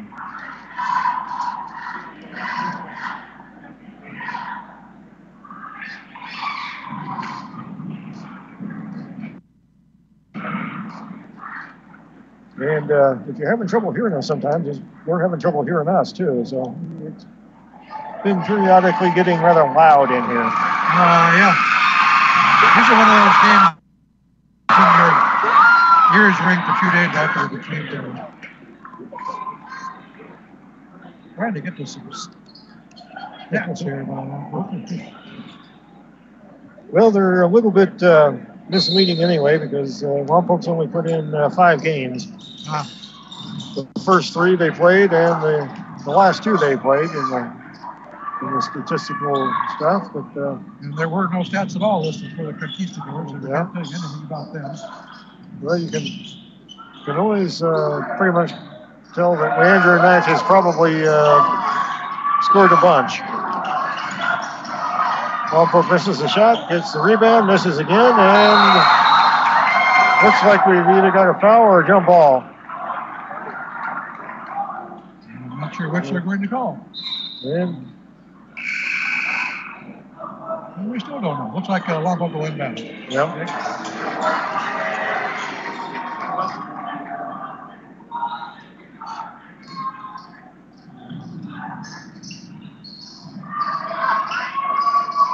From the corner, shot blocked. Villa on the shot attempt. Long full court back. Casey Pope.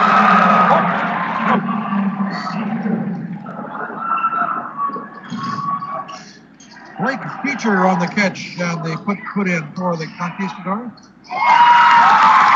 Lompoc will follow it up with one of their own. Villa puts in 2. It's 26-9.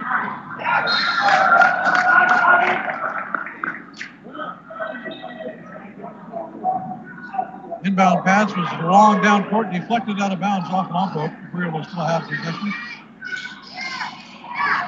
Cortez tipped that one away, but Knight able to come up with it. Over to the corner. Rebound is good. That was number 13.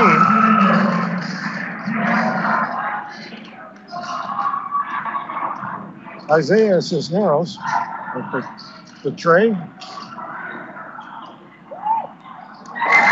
Nice move by Ruben in the middle to free himself up for an easy shot. 2 more for Cortez. Turnover. The Bleacher will get it back and put it in for 2 more for the Conquistadors. Score now 31-11. Cabrillo on top. Step back jumper by Villa is no good. Rebound Conqs.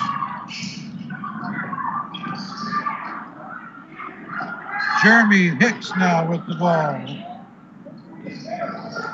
Over to Beecher. Beecher drives the lane, tries to scoop it up and in. No good. Rebound by Eddie Little. He'll hook it in for 2 more. 33-11. Benicio Kayabyab in for Lompoc. Passes inside to A.J. Harriet. Ball is loose. Cortez comes up with a loose ball. Forces up a shot. Gets fouled.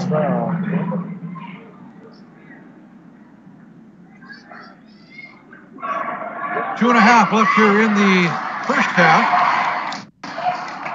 33-11. Cabrillo on top. Cortez at the line to shoot 2. Puts in the first one nicely. As you can tell, Gordon Tyler back in the game.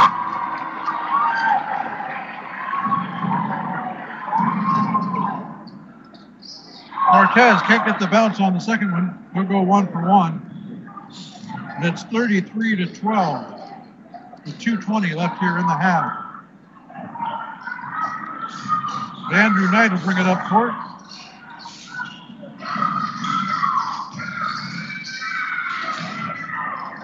Knight with it at the elbow, driving the lane, stops, kicks it over to the corner. By Hicks is short, rebound Lompoc. Tyler with the rebound. I think somebody got a hand on the shot. Oh, nice beautiful. Interior passing. And A.J. Harris will get a layup from Lompoc. 33-14. Quickly down court goes Eddie Little. Gets the basket and the foul. Yeah.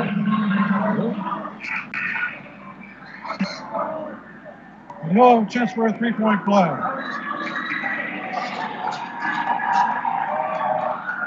And to the delight of the Cabrillo fans, the foul was on Jordan Tyler. His second. He'll take a seat. And that was very, very close to being a charge.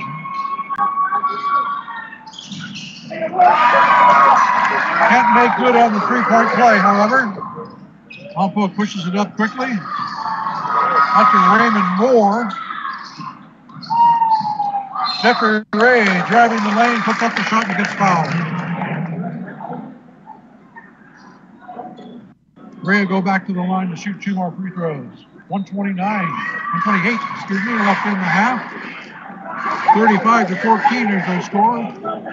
Conquistadors in the lead. Ray misses the first one of 2.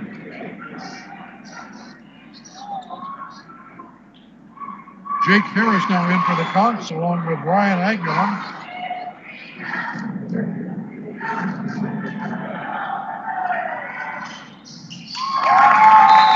Ray drains the second one. As Xavier Nix comes in for Lompoc.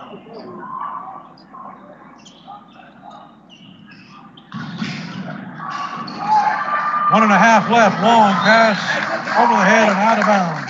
Too long, man. That was a good... That was well overthrown, shall we say. Yeah. Braves will inbound. With 1:24 left here in the half. 35-second shot clock for the boys. Ray will bring it across midcourt and drop it off to Nix. Nix with a little move. Oh, nice. Dropped it in nicely to Morgan. Can't get the shot to drop, however. Cabrillo with the board. Knight pushes it up quickly, going right down the middle of the lane. Misses the layup. Rebound, Lompoc. Fast break, Braves.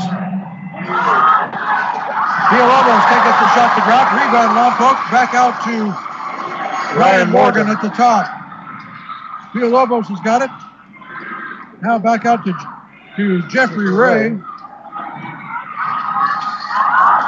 15-footer right there, no good.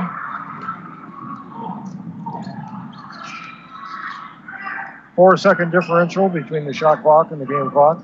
And Knight will slow it down at midcourt. Drives, kicks it back out. Aguilar. Now out to Jake Harris, then back over to Andrew Knight with 18 seconds left. Stops, 3-ball, just long. Lompoc comes up with the rebound. Xavier Nix gets 8 seconds. Jeffrey Ray drives it up quickly. pass off the hands of Xavier Nix and out of bounds to Cabrillo. Yep. Somebody from Cabrillo got a hand on the ball. And deflected the pass. 3 seconds left. Shot from across midcourt, no good. And that will bring the first half to a close. And what a hectic first half it was. 35-15.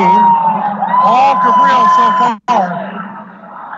After 16 minutes and one half of play, it's, as Mike said, Cabrillo 35, Lompoc 15. We will take a 10-minute break and come back for the second half. Don't go away. Lompoc's got a lot of work to do. Yes, indeedy. You're listening to the KPEG Game of the Week right here on 100.9 FM. We'll see you in 10 minutes, folks. So get a snack, refill your favorite beverage, and whatever you do, don't go away, because second half action will be starting up real soon, right here on your home for local sports, 100.9 KPEG.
You're listening to high school basketball right here on 100.9 KPEG. It's halftime, so get a snack, refill your favorite beverage, and whatever you do, don't go away, because second half action will be starting up real soon right here on your home for local sports, 100.9 KPEG. Keyboard Cat, Hamilton the Pug, and Toast Meets World. These are some of the internet's most beloved pets.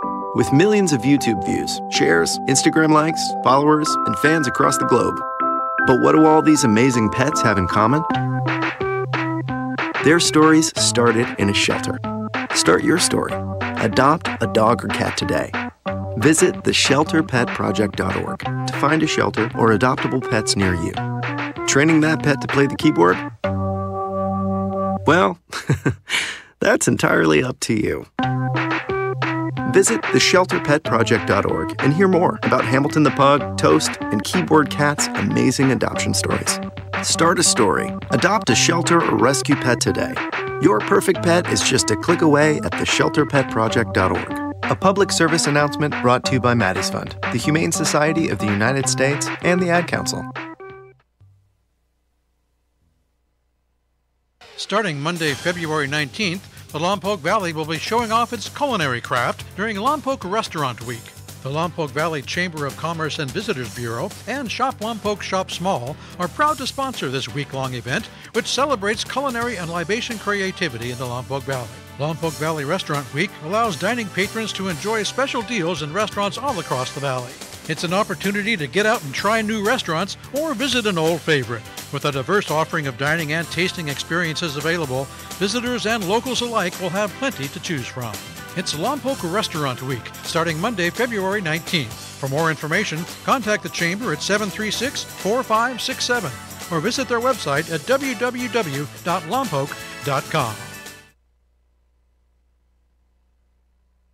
The City of Lompoc has contracted with West Coast Arborists to collect and recycle Christmas trees from city residences the week of Monday, January 8th. The service is free of charge to residents. City customers should place their trees next to their refuse containers by 7 a.m. on their scheduled trash collection day during the week of January 8th. Residents who miss the home tree collection are still able to drop their trees off free of charge at the Lompoc City landfill. Prior to recycling your trees, please remember to take off the stands and all decorations. Once collected, the trees will be ground into mulch and then used as landscape material throughout the city. So relax and let the City of Lompoc pick up your Christmas tree for free the week of Monday, January 8th through Friday, January 12th.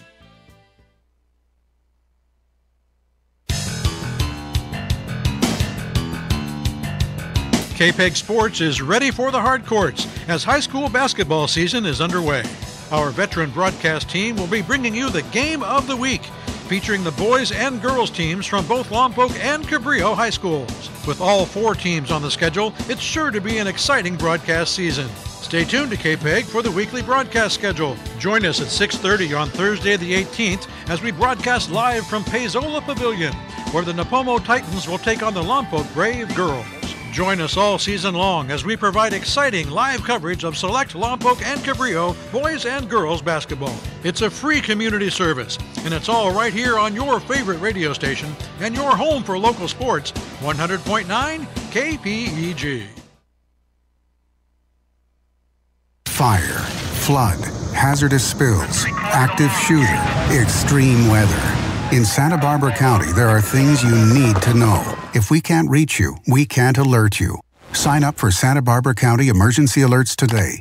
To receive alerts via email, cell, and landline, sign up online at www.awareandprepare.org. Or for limited emergency information, text your zip code to 888-777 because you need to know. The City of Lompoc Beautification and Appearance Commission invites the community to participate in a free workshop exploring ways to improve the city.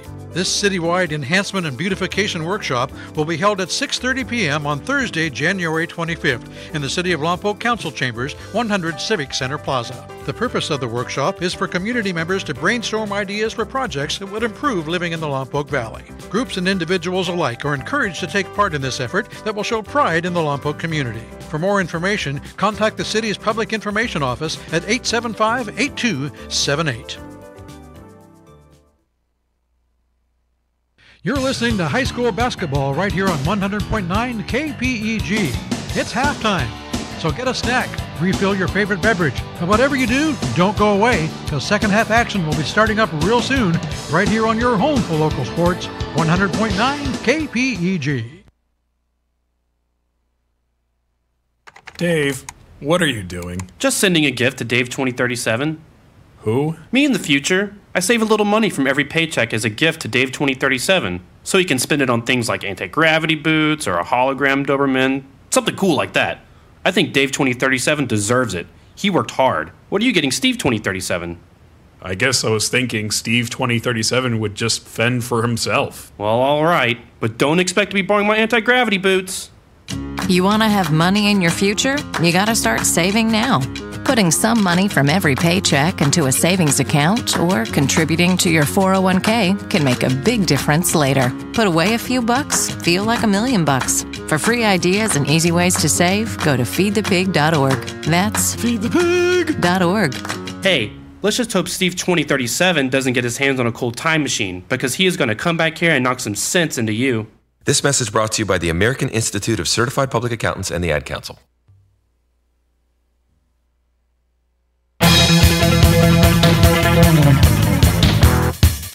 Hello, I'm Samantha Scroggin, Community Relations Manager with the City of Lompoc, and let's tune in to what's happening in Lompoc. Our 2018 Winter and Spring Guide is now available on our city's website, cityoflompoc.com, and has been sent to mailboxes throughout the city. Our 2018 Winter and Spring Activity Guide has information on all recreational programs January through April 2018. The City of Lompoc Recreation Division is now live with our new Active online registration program. Through Active, you can sign up for programs and request facility rentals. You can even use Active to register for swimming lessons. The City of Lompoc Beautification and Appearance Commission invites the community to participate in a free workshop exploring ways to improve the city. This community cleanup workshop will be held at 6:30 p.m. on Thursday, January 25th in Lompoc Council Chambers. Sign up now for our Recreation Division's popular Father-Daughter Dance.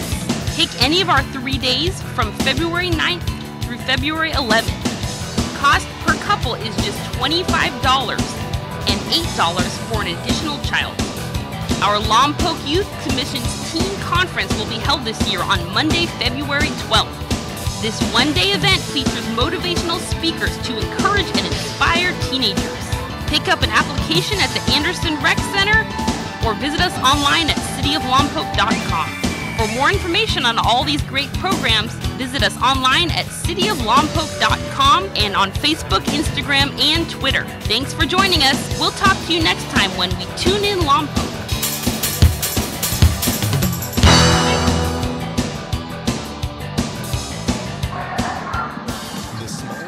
Well, welcome back to Cabrillo High School, ladies and gentlemen. Well, we were in the second game of our Game of the Week doubleheader featuring the Lompoc Braves and the Cabrillo Conquistadors. This one is at halftime. The Braves trailing the Conquistadors down 20, 35-15 is our halftime score. And Lompoc will inbound to start the third quarter. And they've got a long way to go to get back into this one, down 20. Hasn't been for lack of hustle, I can tell you that, but they're going to have to start hanging on to the ball and making some shots count. Speaking of shots, there's one.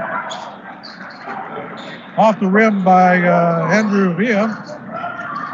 Rebound, Conquistadors.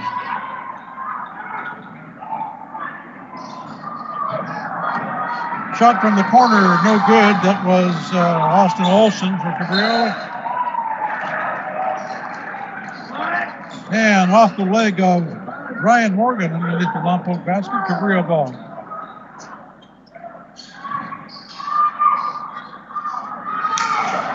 Quickly up court. Nice movement of the ball around the horn. 3 ball. Not that time. Olsen with the long shot from the far side, no good. Out of bounds to Lompoc.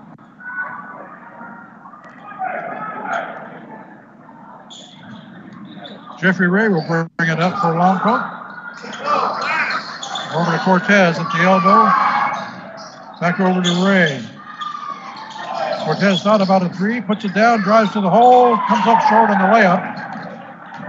Conquistador rebound. Andrew Knight will bring it up quickly, stops at the free throw line. Shot is good and one.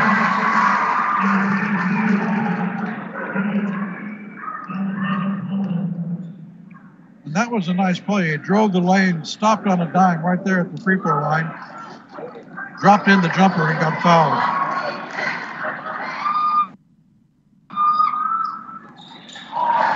Cashes in on the three-point play, and it's 38-15. Conquistador.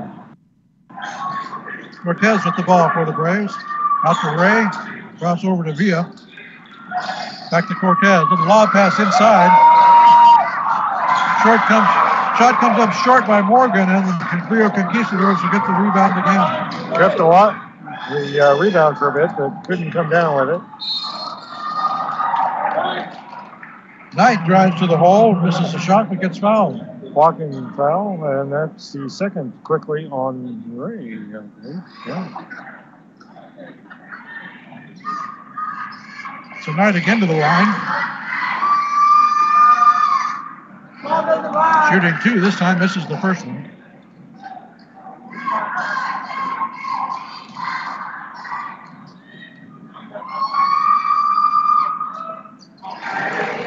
They'll drain the second one, however, and it's 39-15. Ray brings it up court, drops it off to Morgan, swings it around to Villa.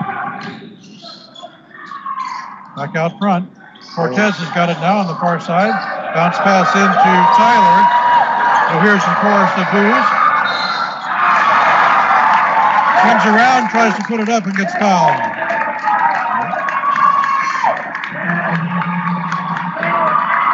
So now this place is going to get really loud. Tyler at the line.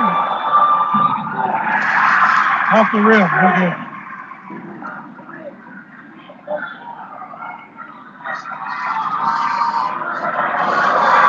I've heard this place get really loud before, but not quite like this. Jordan Tyler makes the second of 2. It's a big chorus of hoorays from the Brave side, and it's 39-16. Quickly up to Eddie Little. Over to Andrew Knight, who drives. Spin move, layup. Good.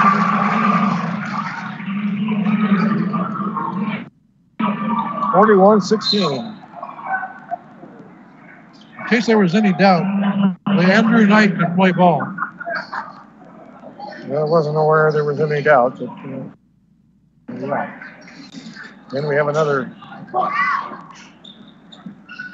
whistle on the floor, and Cabrillo foul. Inbound Lompoc, stolen by Austin Olson. And he'll bring it up court for the Conqs. Drops it off to Knight.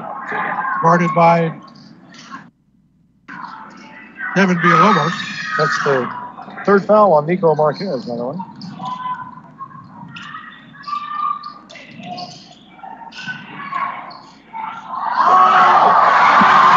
Man, I don't know why there wasn't a travel on that one, but they're going to give Eddie Little the bucket inside.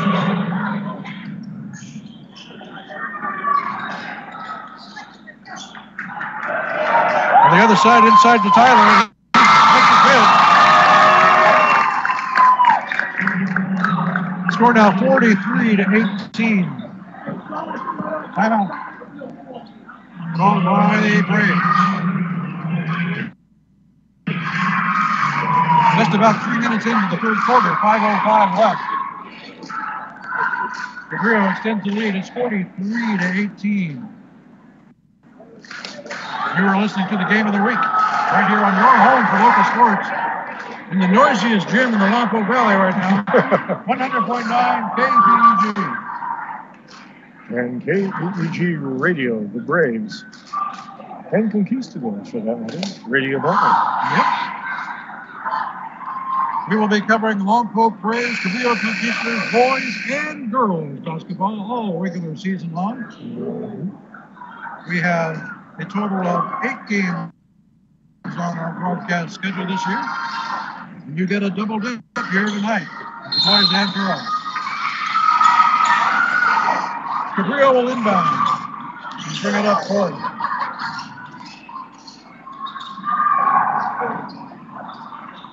Austin with the shot, comes up short. Rebound, Conqs.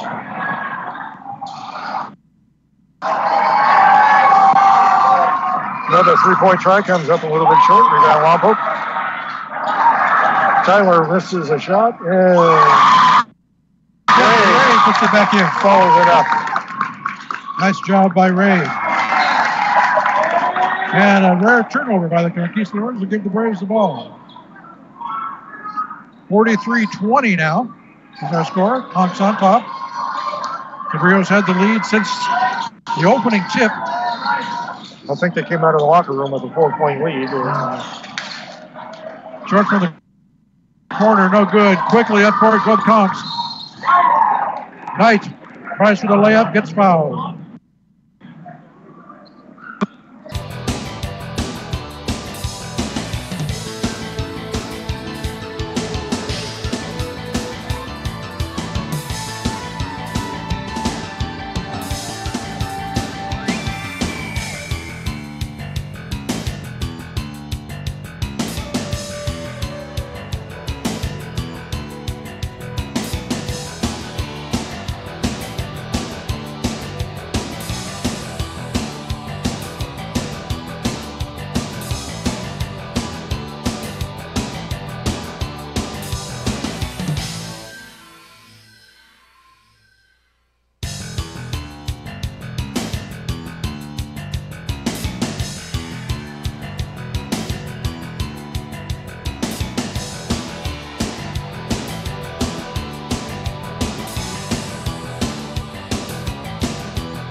Well, we've had a power interruption down at the station locally. Now the station's back up on the air. However, we still have no power here in the Cabrillo gym.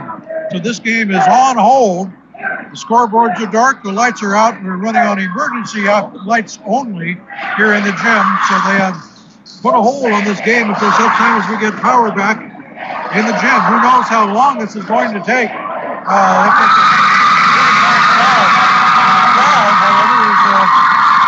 Been having a lot of fun.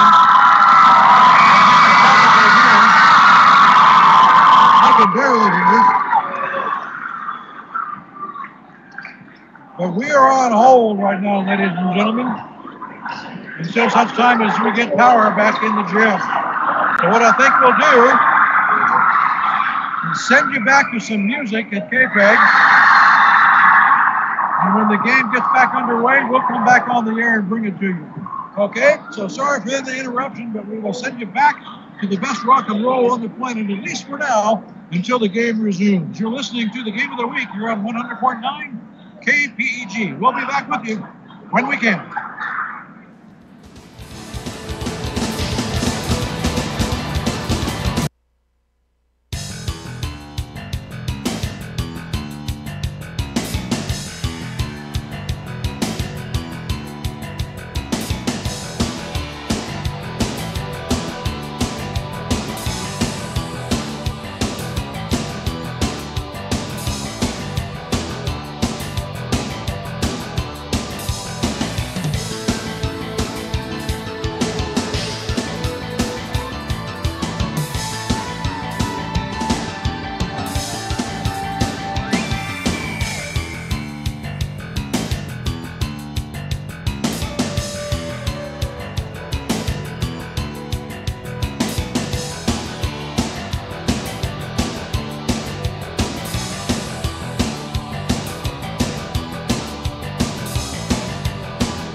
Montag blieben Glauben globen.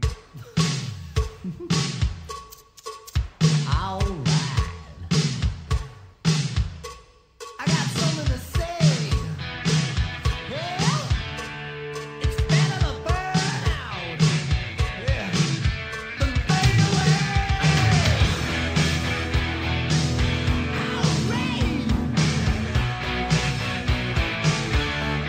All right. Gonna start a fire.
stairs.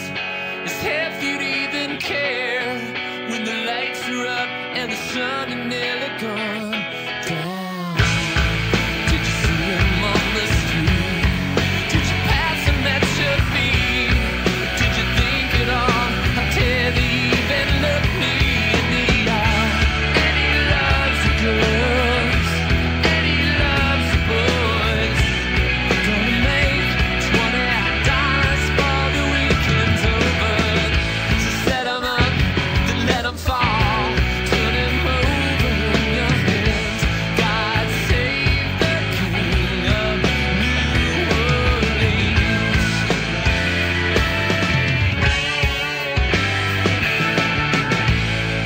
Got a ticket to a show. Can see him take a blow. When the drunk one said Cat Stevens was the greatest singer. Did you kick him in the head? Did you see the blood run down? Did you laugh at all when the people walked right by and said aloud, "Dirty punks are all the same." Gonna make $20 for the weekend's over. So set 'em up, then let 'em fall. Turn 'em over in your hands. God save the King of New Orleans. Set 'em up, then let 'em fall. Turn 'em over in your hands. God save the King of New Orleans.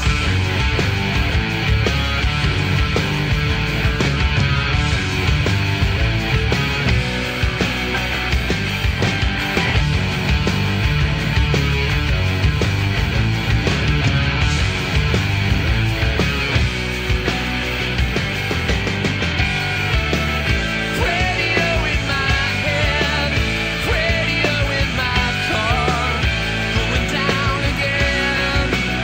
He's going down again.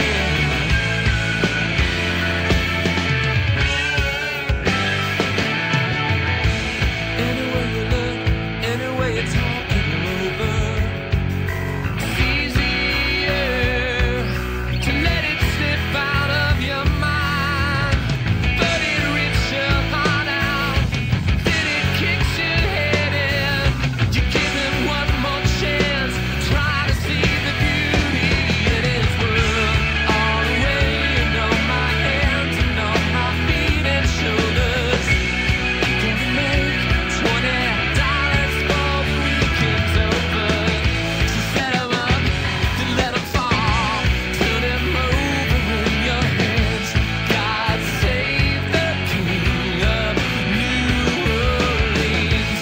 Set 'em up, then let 'em fall. Turn 'em over in your hands. God save the King of New Orleans.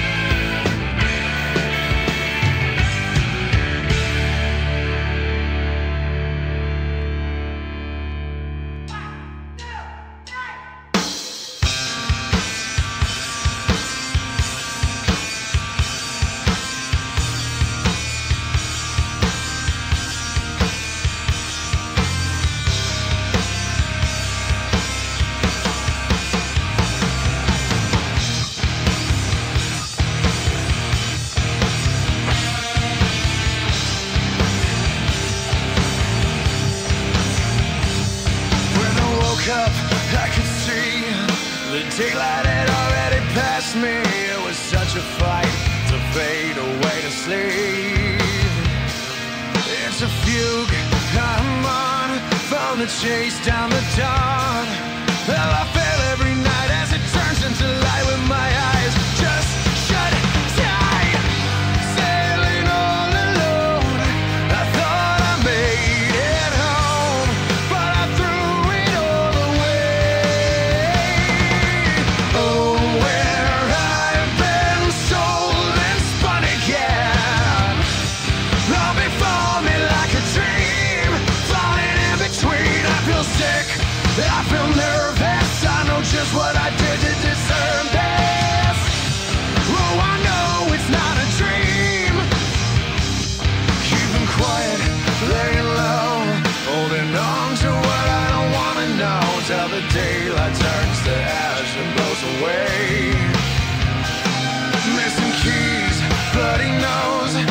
consequences of what I chose.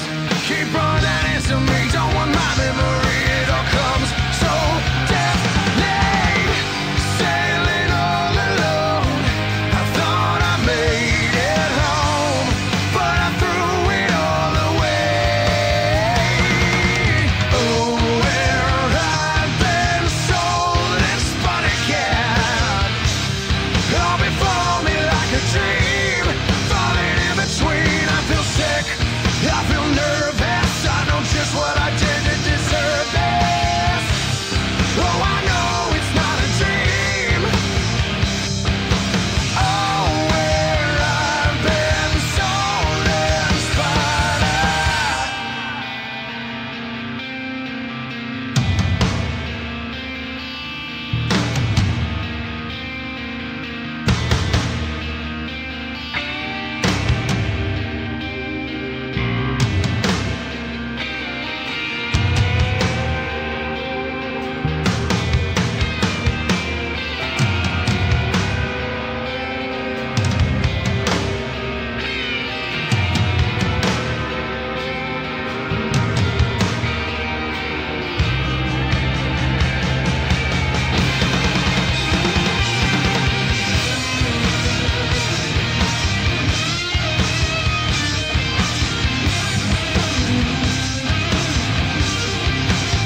retreat to the corner that's defined by you, to the ring, Well, welcome back to Cabrillo High School, ladies and gentlemen. We're happy to be here. We have lights. We have no cameras, but we have action. We had about a 20-minute power outage that delayed the game here in the third period. To recap, there's 4:22 left here in the third quarter. And it's 44-20. You're good. Cabrillo leading. After another free throw, it's now 45-20. That was, of course, Andrew Knight at the free throw line, shooting two, tens them both. Lompoc will be back on offense. Andrew Villa charges the hole, gets a shot blocked, and Knight will turn it around and go the other way.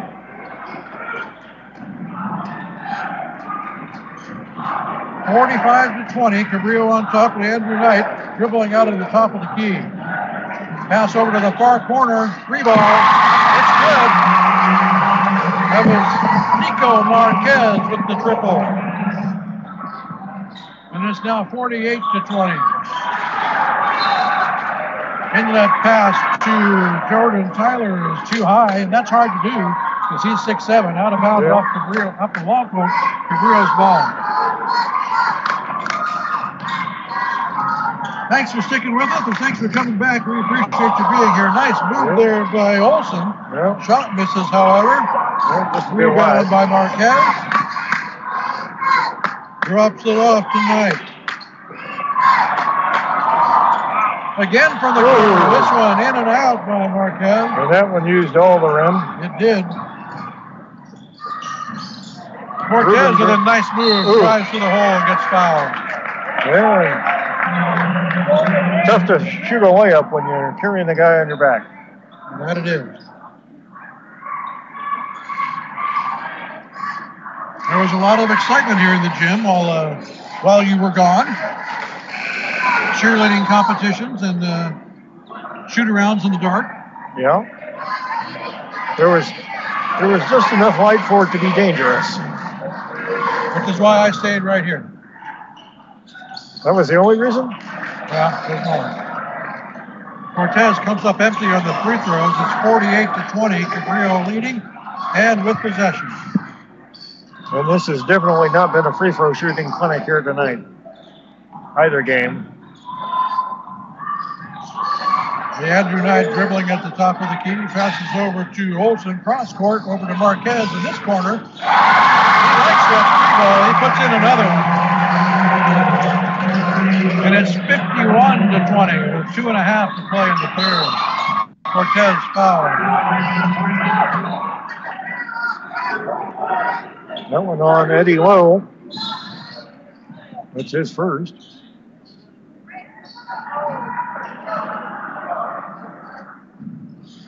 Villalobos will inbound to Ray.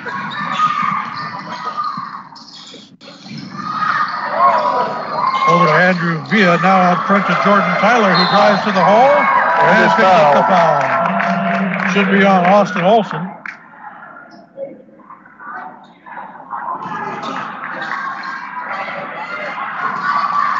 And it is. Tyler will go to the line for two. Olsen's first.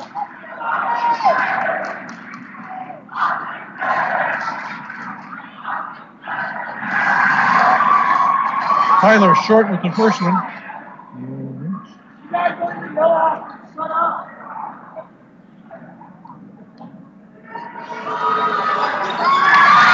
the second one in, however, it is 51-21. Cabrillo on top with a timeout on the court. 2:25. That's time left in the third. It's a 30-point lead for the Conquistadors, 51-21. We are happy to be back on the air here at the Cabrillo Gym. In game 2 of our doubleheader. This one interrupted by about a 20-minute power outage. Yeah, we didn't really have any technical problems on our end. We could have broadcast a real lively discussion of what to do in the dark at the Cabrillo Gym, but But we opted to let you listen to some rock and roll instead. Yeah. Okay, back to the court we go. Into the front court goes the Conquistador. If you'd like to see kind of what it was like, you can go to the KPEG Facebook page, and there's some pictures and a video. Or at least there will be soon. Marquez on the shot, no good. Lompoc tries to fast break, broken up. Great steal by Leandro Knight. And a nice athletic move there by Leandro Knight to put in the putback. And it's 53-21.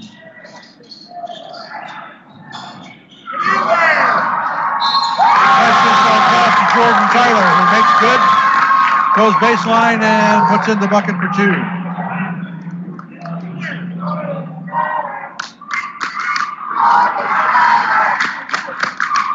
(53-23), the lead back down to 30. Second foul on Olsen. Did I just say that? The lead back down to 30. 3-point play, no good there by Tyler. Misses the free throw. Corner three, high arcing shot, no good. And we have a foul call. That was Olsen on the shot.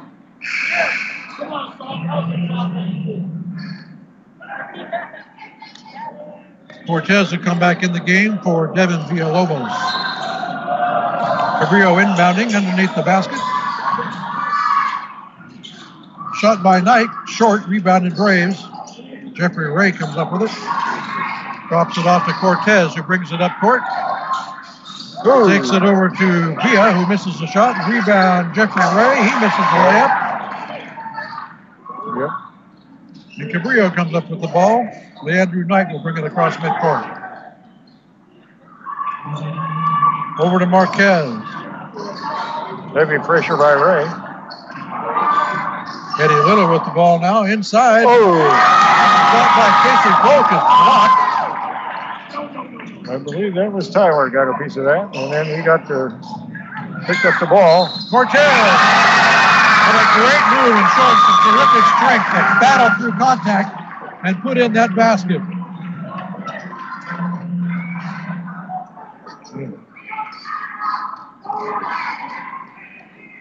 Cortez just as strong on the basketball court as he was on the football field. Yeah. And that's the great upper body strength. And that's the fourth foul on Marquez. Cortez at the end one makes good. And it's 53-26.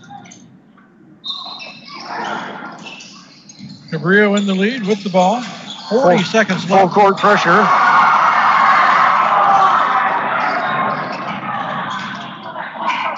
Collision out of midcourt. There was no call.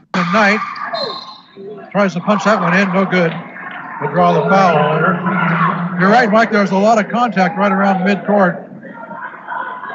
Cortez looking for a push-off. Didn't get the call. Yeah, I've seen Ruben take lesser hits at Houck. Yeah. Knight on the line. Misses the first one.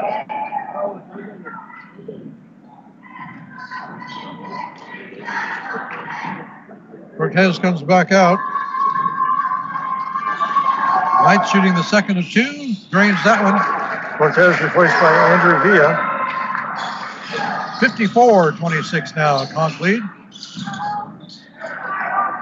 Over to Villa. He's up the top of the key. Villa Morgan trying to get into the lane. Villa Morgan, Villalobos. Jeffrey Ray. Morgan loses the handle. Out of bounds to Cabrillo with 10 seconds left in the court. And Jordan Tyler on the court for the Braves. 8 seconds left. Austin Olsen drives, drops it off to Casey Polk, who misses the shot. And that'll end the quarter number 3. 54-26, Cabrillo. Sure seems like that was a long third quarter, didn't it? Yeah, it took forever. Yeah. Seemed like about 20 minutes longer than normal. Took so long it got dark, Greg. Yeah. And we're playing inside, so, you know.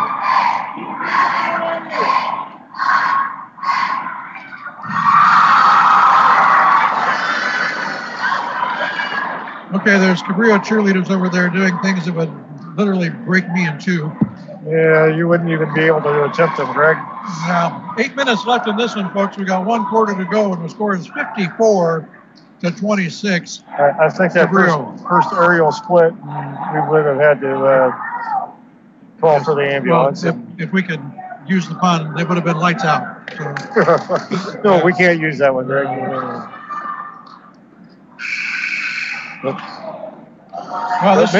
Maybe we could use it to describe Leandro Knight's shooting tonight. He's been shooting the lights out. And another hot hand for Cabrillo, Nico Marquez shooting threes from the corner. Yeah. Doing well with that. He does have 4 fouls, though. See what kind of substitutions we see here in the fourth with the 28-point lead.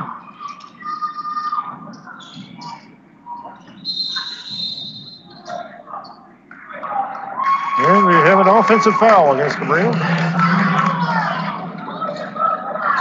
Turnover will give the ball to the blue and white. That's the 4th foul on number 20, Ryan Aguilar.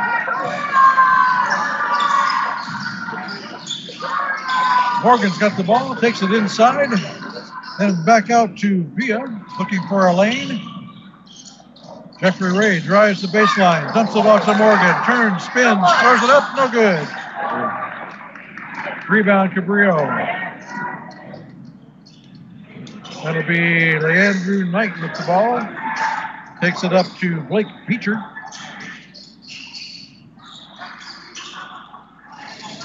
Across the middle, back to Beecher now up to the corner. Drives the hole, blocked by Jordan Tyler. And Jeffrey Ray will bring it up for the Braves. Andrew Villa with the ball, drives in. Foul. Draws the foul. And depending on who they call it on there.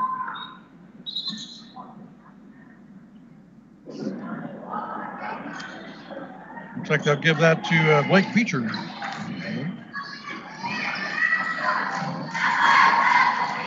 His second. Sends Villa to the line with 7 minutes to go.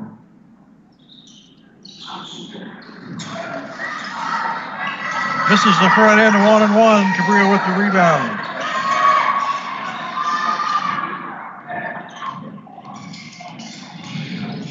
Knight. Stop and pop at the free throw line. That'll work. 2 more for Leandro Knight and the Conquistadors. And the lead back up to 30. 56-26. Nice little scoop shot by Jeffrey Ray. He comes up empty. Rebound Conqs.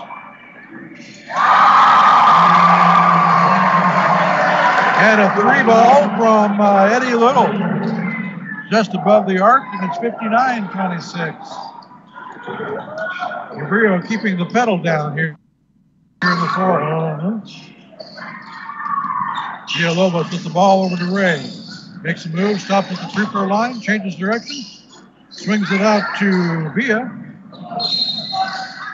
And the blocking foul. And he'll get the blocking foul on Eddie Little.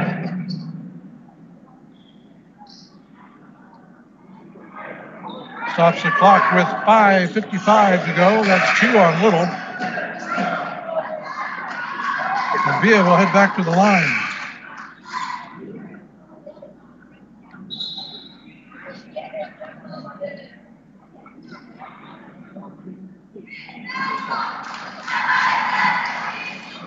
Get all this sorted out. Okay.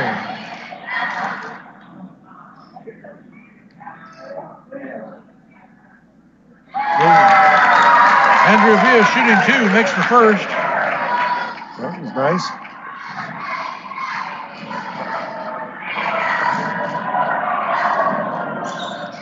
And drains them both. On a rare occasion tonight. 2 free throws go down in a row. It's 59-28.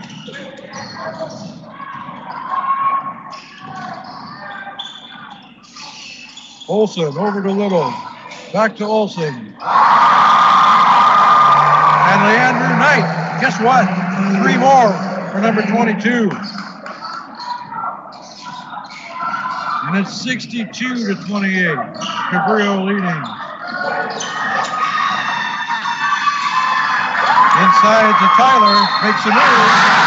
And Knight for the catch. Comes up a tough shot and drops it in for 2. And the foul.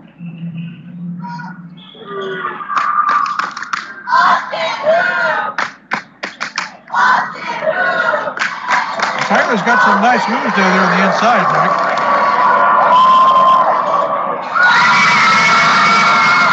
Makes good on the 3-point opportunity with 62-31. The Braves have hit 3 free throws in a row, Greg. My goodness. I'm knocking on wood right now.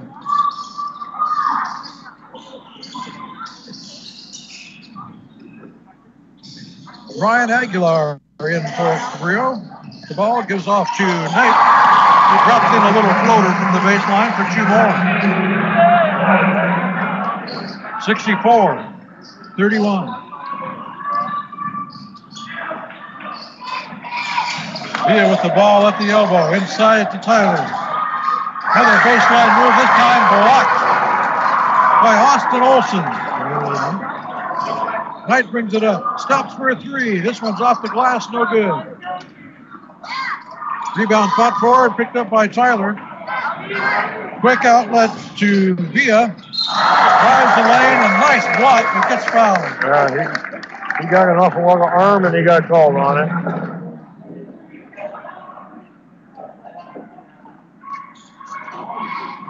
So again, Andrew Villa to the line. Spending a lot of time there the last few minutes. Puts in another one. Braves on a roll from the free throw strike. That's the 4th foul on Olsen, by the way.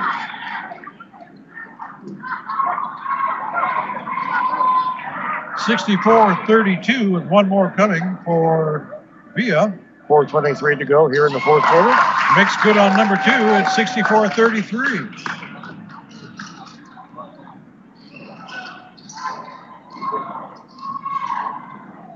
Approaching the halfway mark here in the 4th and final quarter.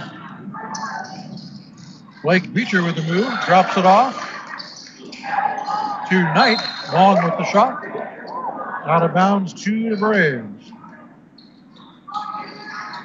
Morgan will take it out and throw it in to Ruben Cortez. Ruben wearing the same number 21 he did on the football field. So over to Morgan, who's wearing the same number 5 he did. Over to Tyler. Oh! Pass too hot and through the hands of Andrew Villa. And out of bounds to the Conqs. Well, we haven't seen one of those in a while. By the way, the foul situation. Braves have 10 and the Conqs have 5. Leandrew Knight dribbling on the, dribbles into the lane, blocked, taken away inside by Tyler, fast break Braves. Ball poked out of bounds by Cabrillo. Lompoc retains possession, it will be inbounded by Andrew Villa on the far side. Into Cortez. Over to Villa, back to Cortez at the top. Swings it over to Morgan. Jeffrey Ray up the top. Tries to drive the lane. Back outside. Inside out. Short. Shot is too long and out of bounds. Cabrillo will take possession with 3:04 left. Morgan tried to save it. Could not quite get to it. Inbound Cabrillo with 3 minutes to go. 64-33 is the score.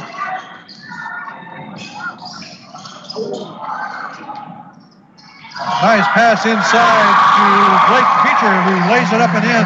Couple nice passes. Good ball movement by the Conqs. Makes it 66-33.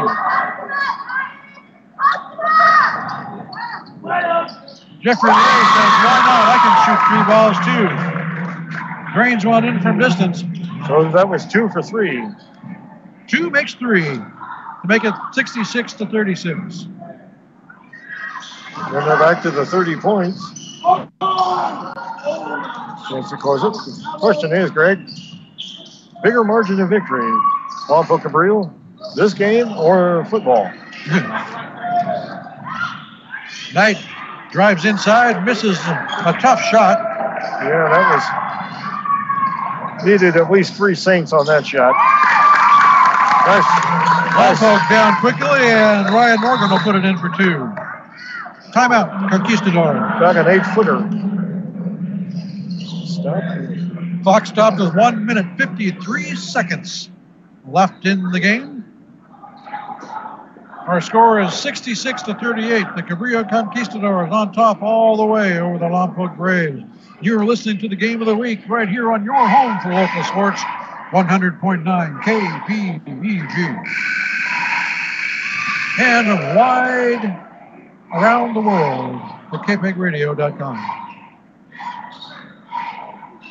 There's a few people headed for the exits. But, I noticed a few that still a decent crowd. Were afraid of the dark and went home during our blackout. Yeah. Only the strong survive.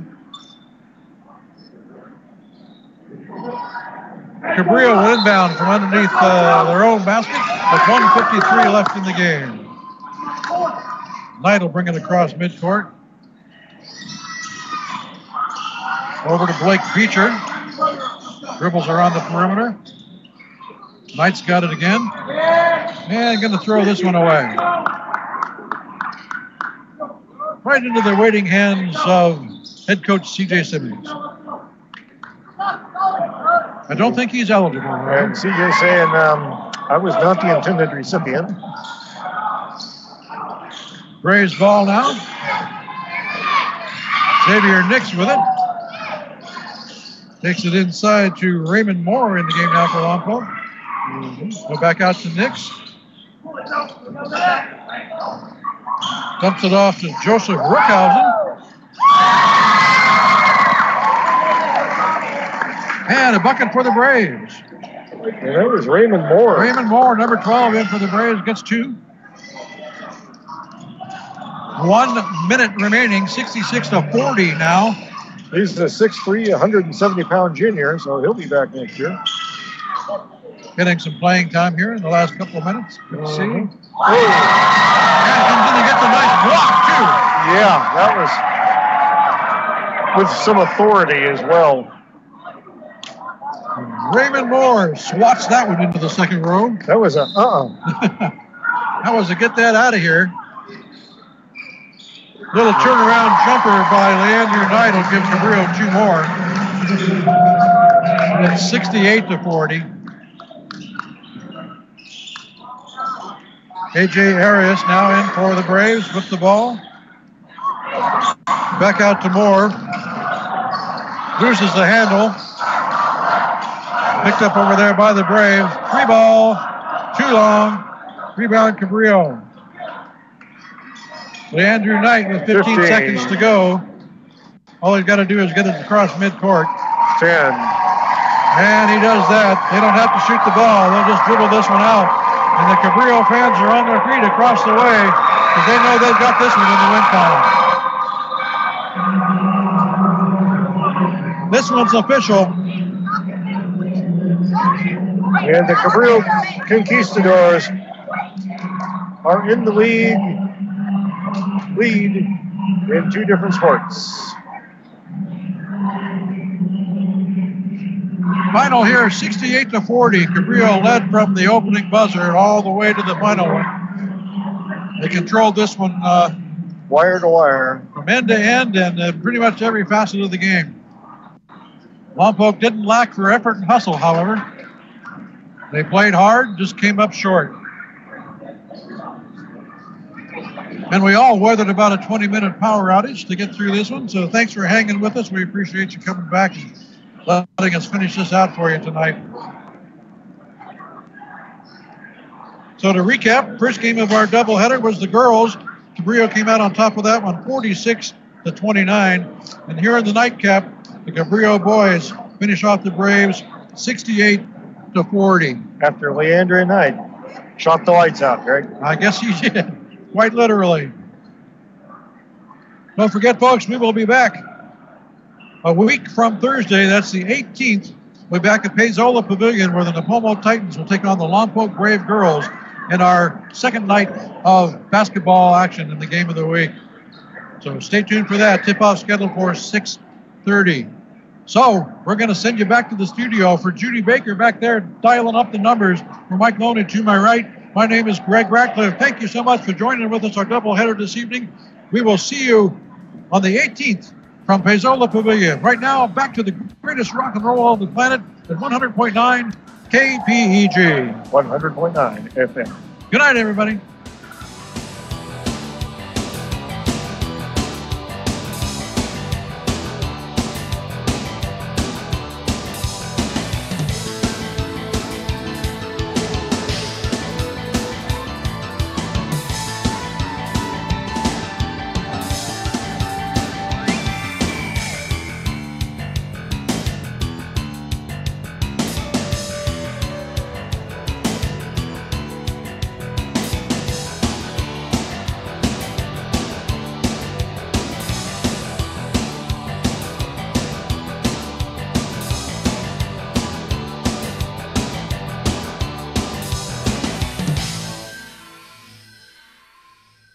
The best rock on the planet.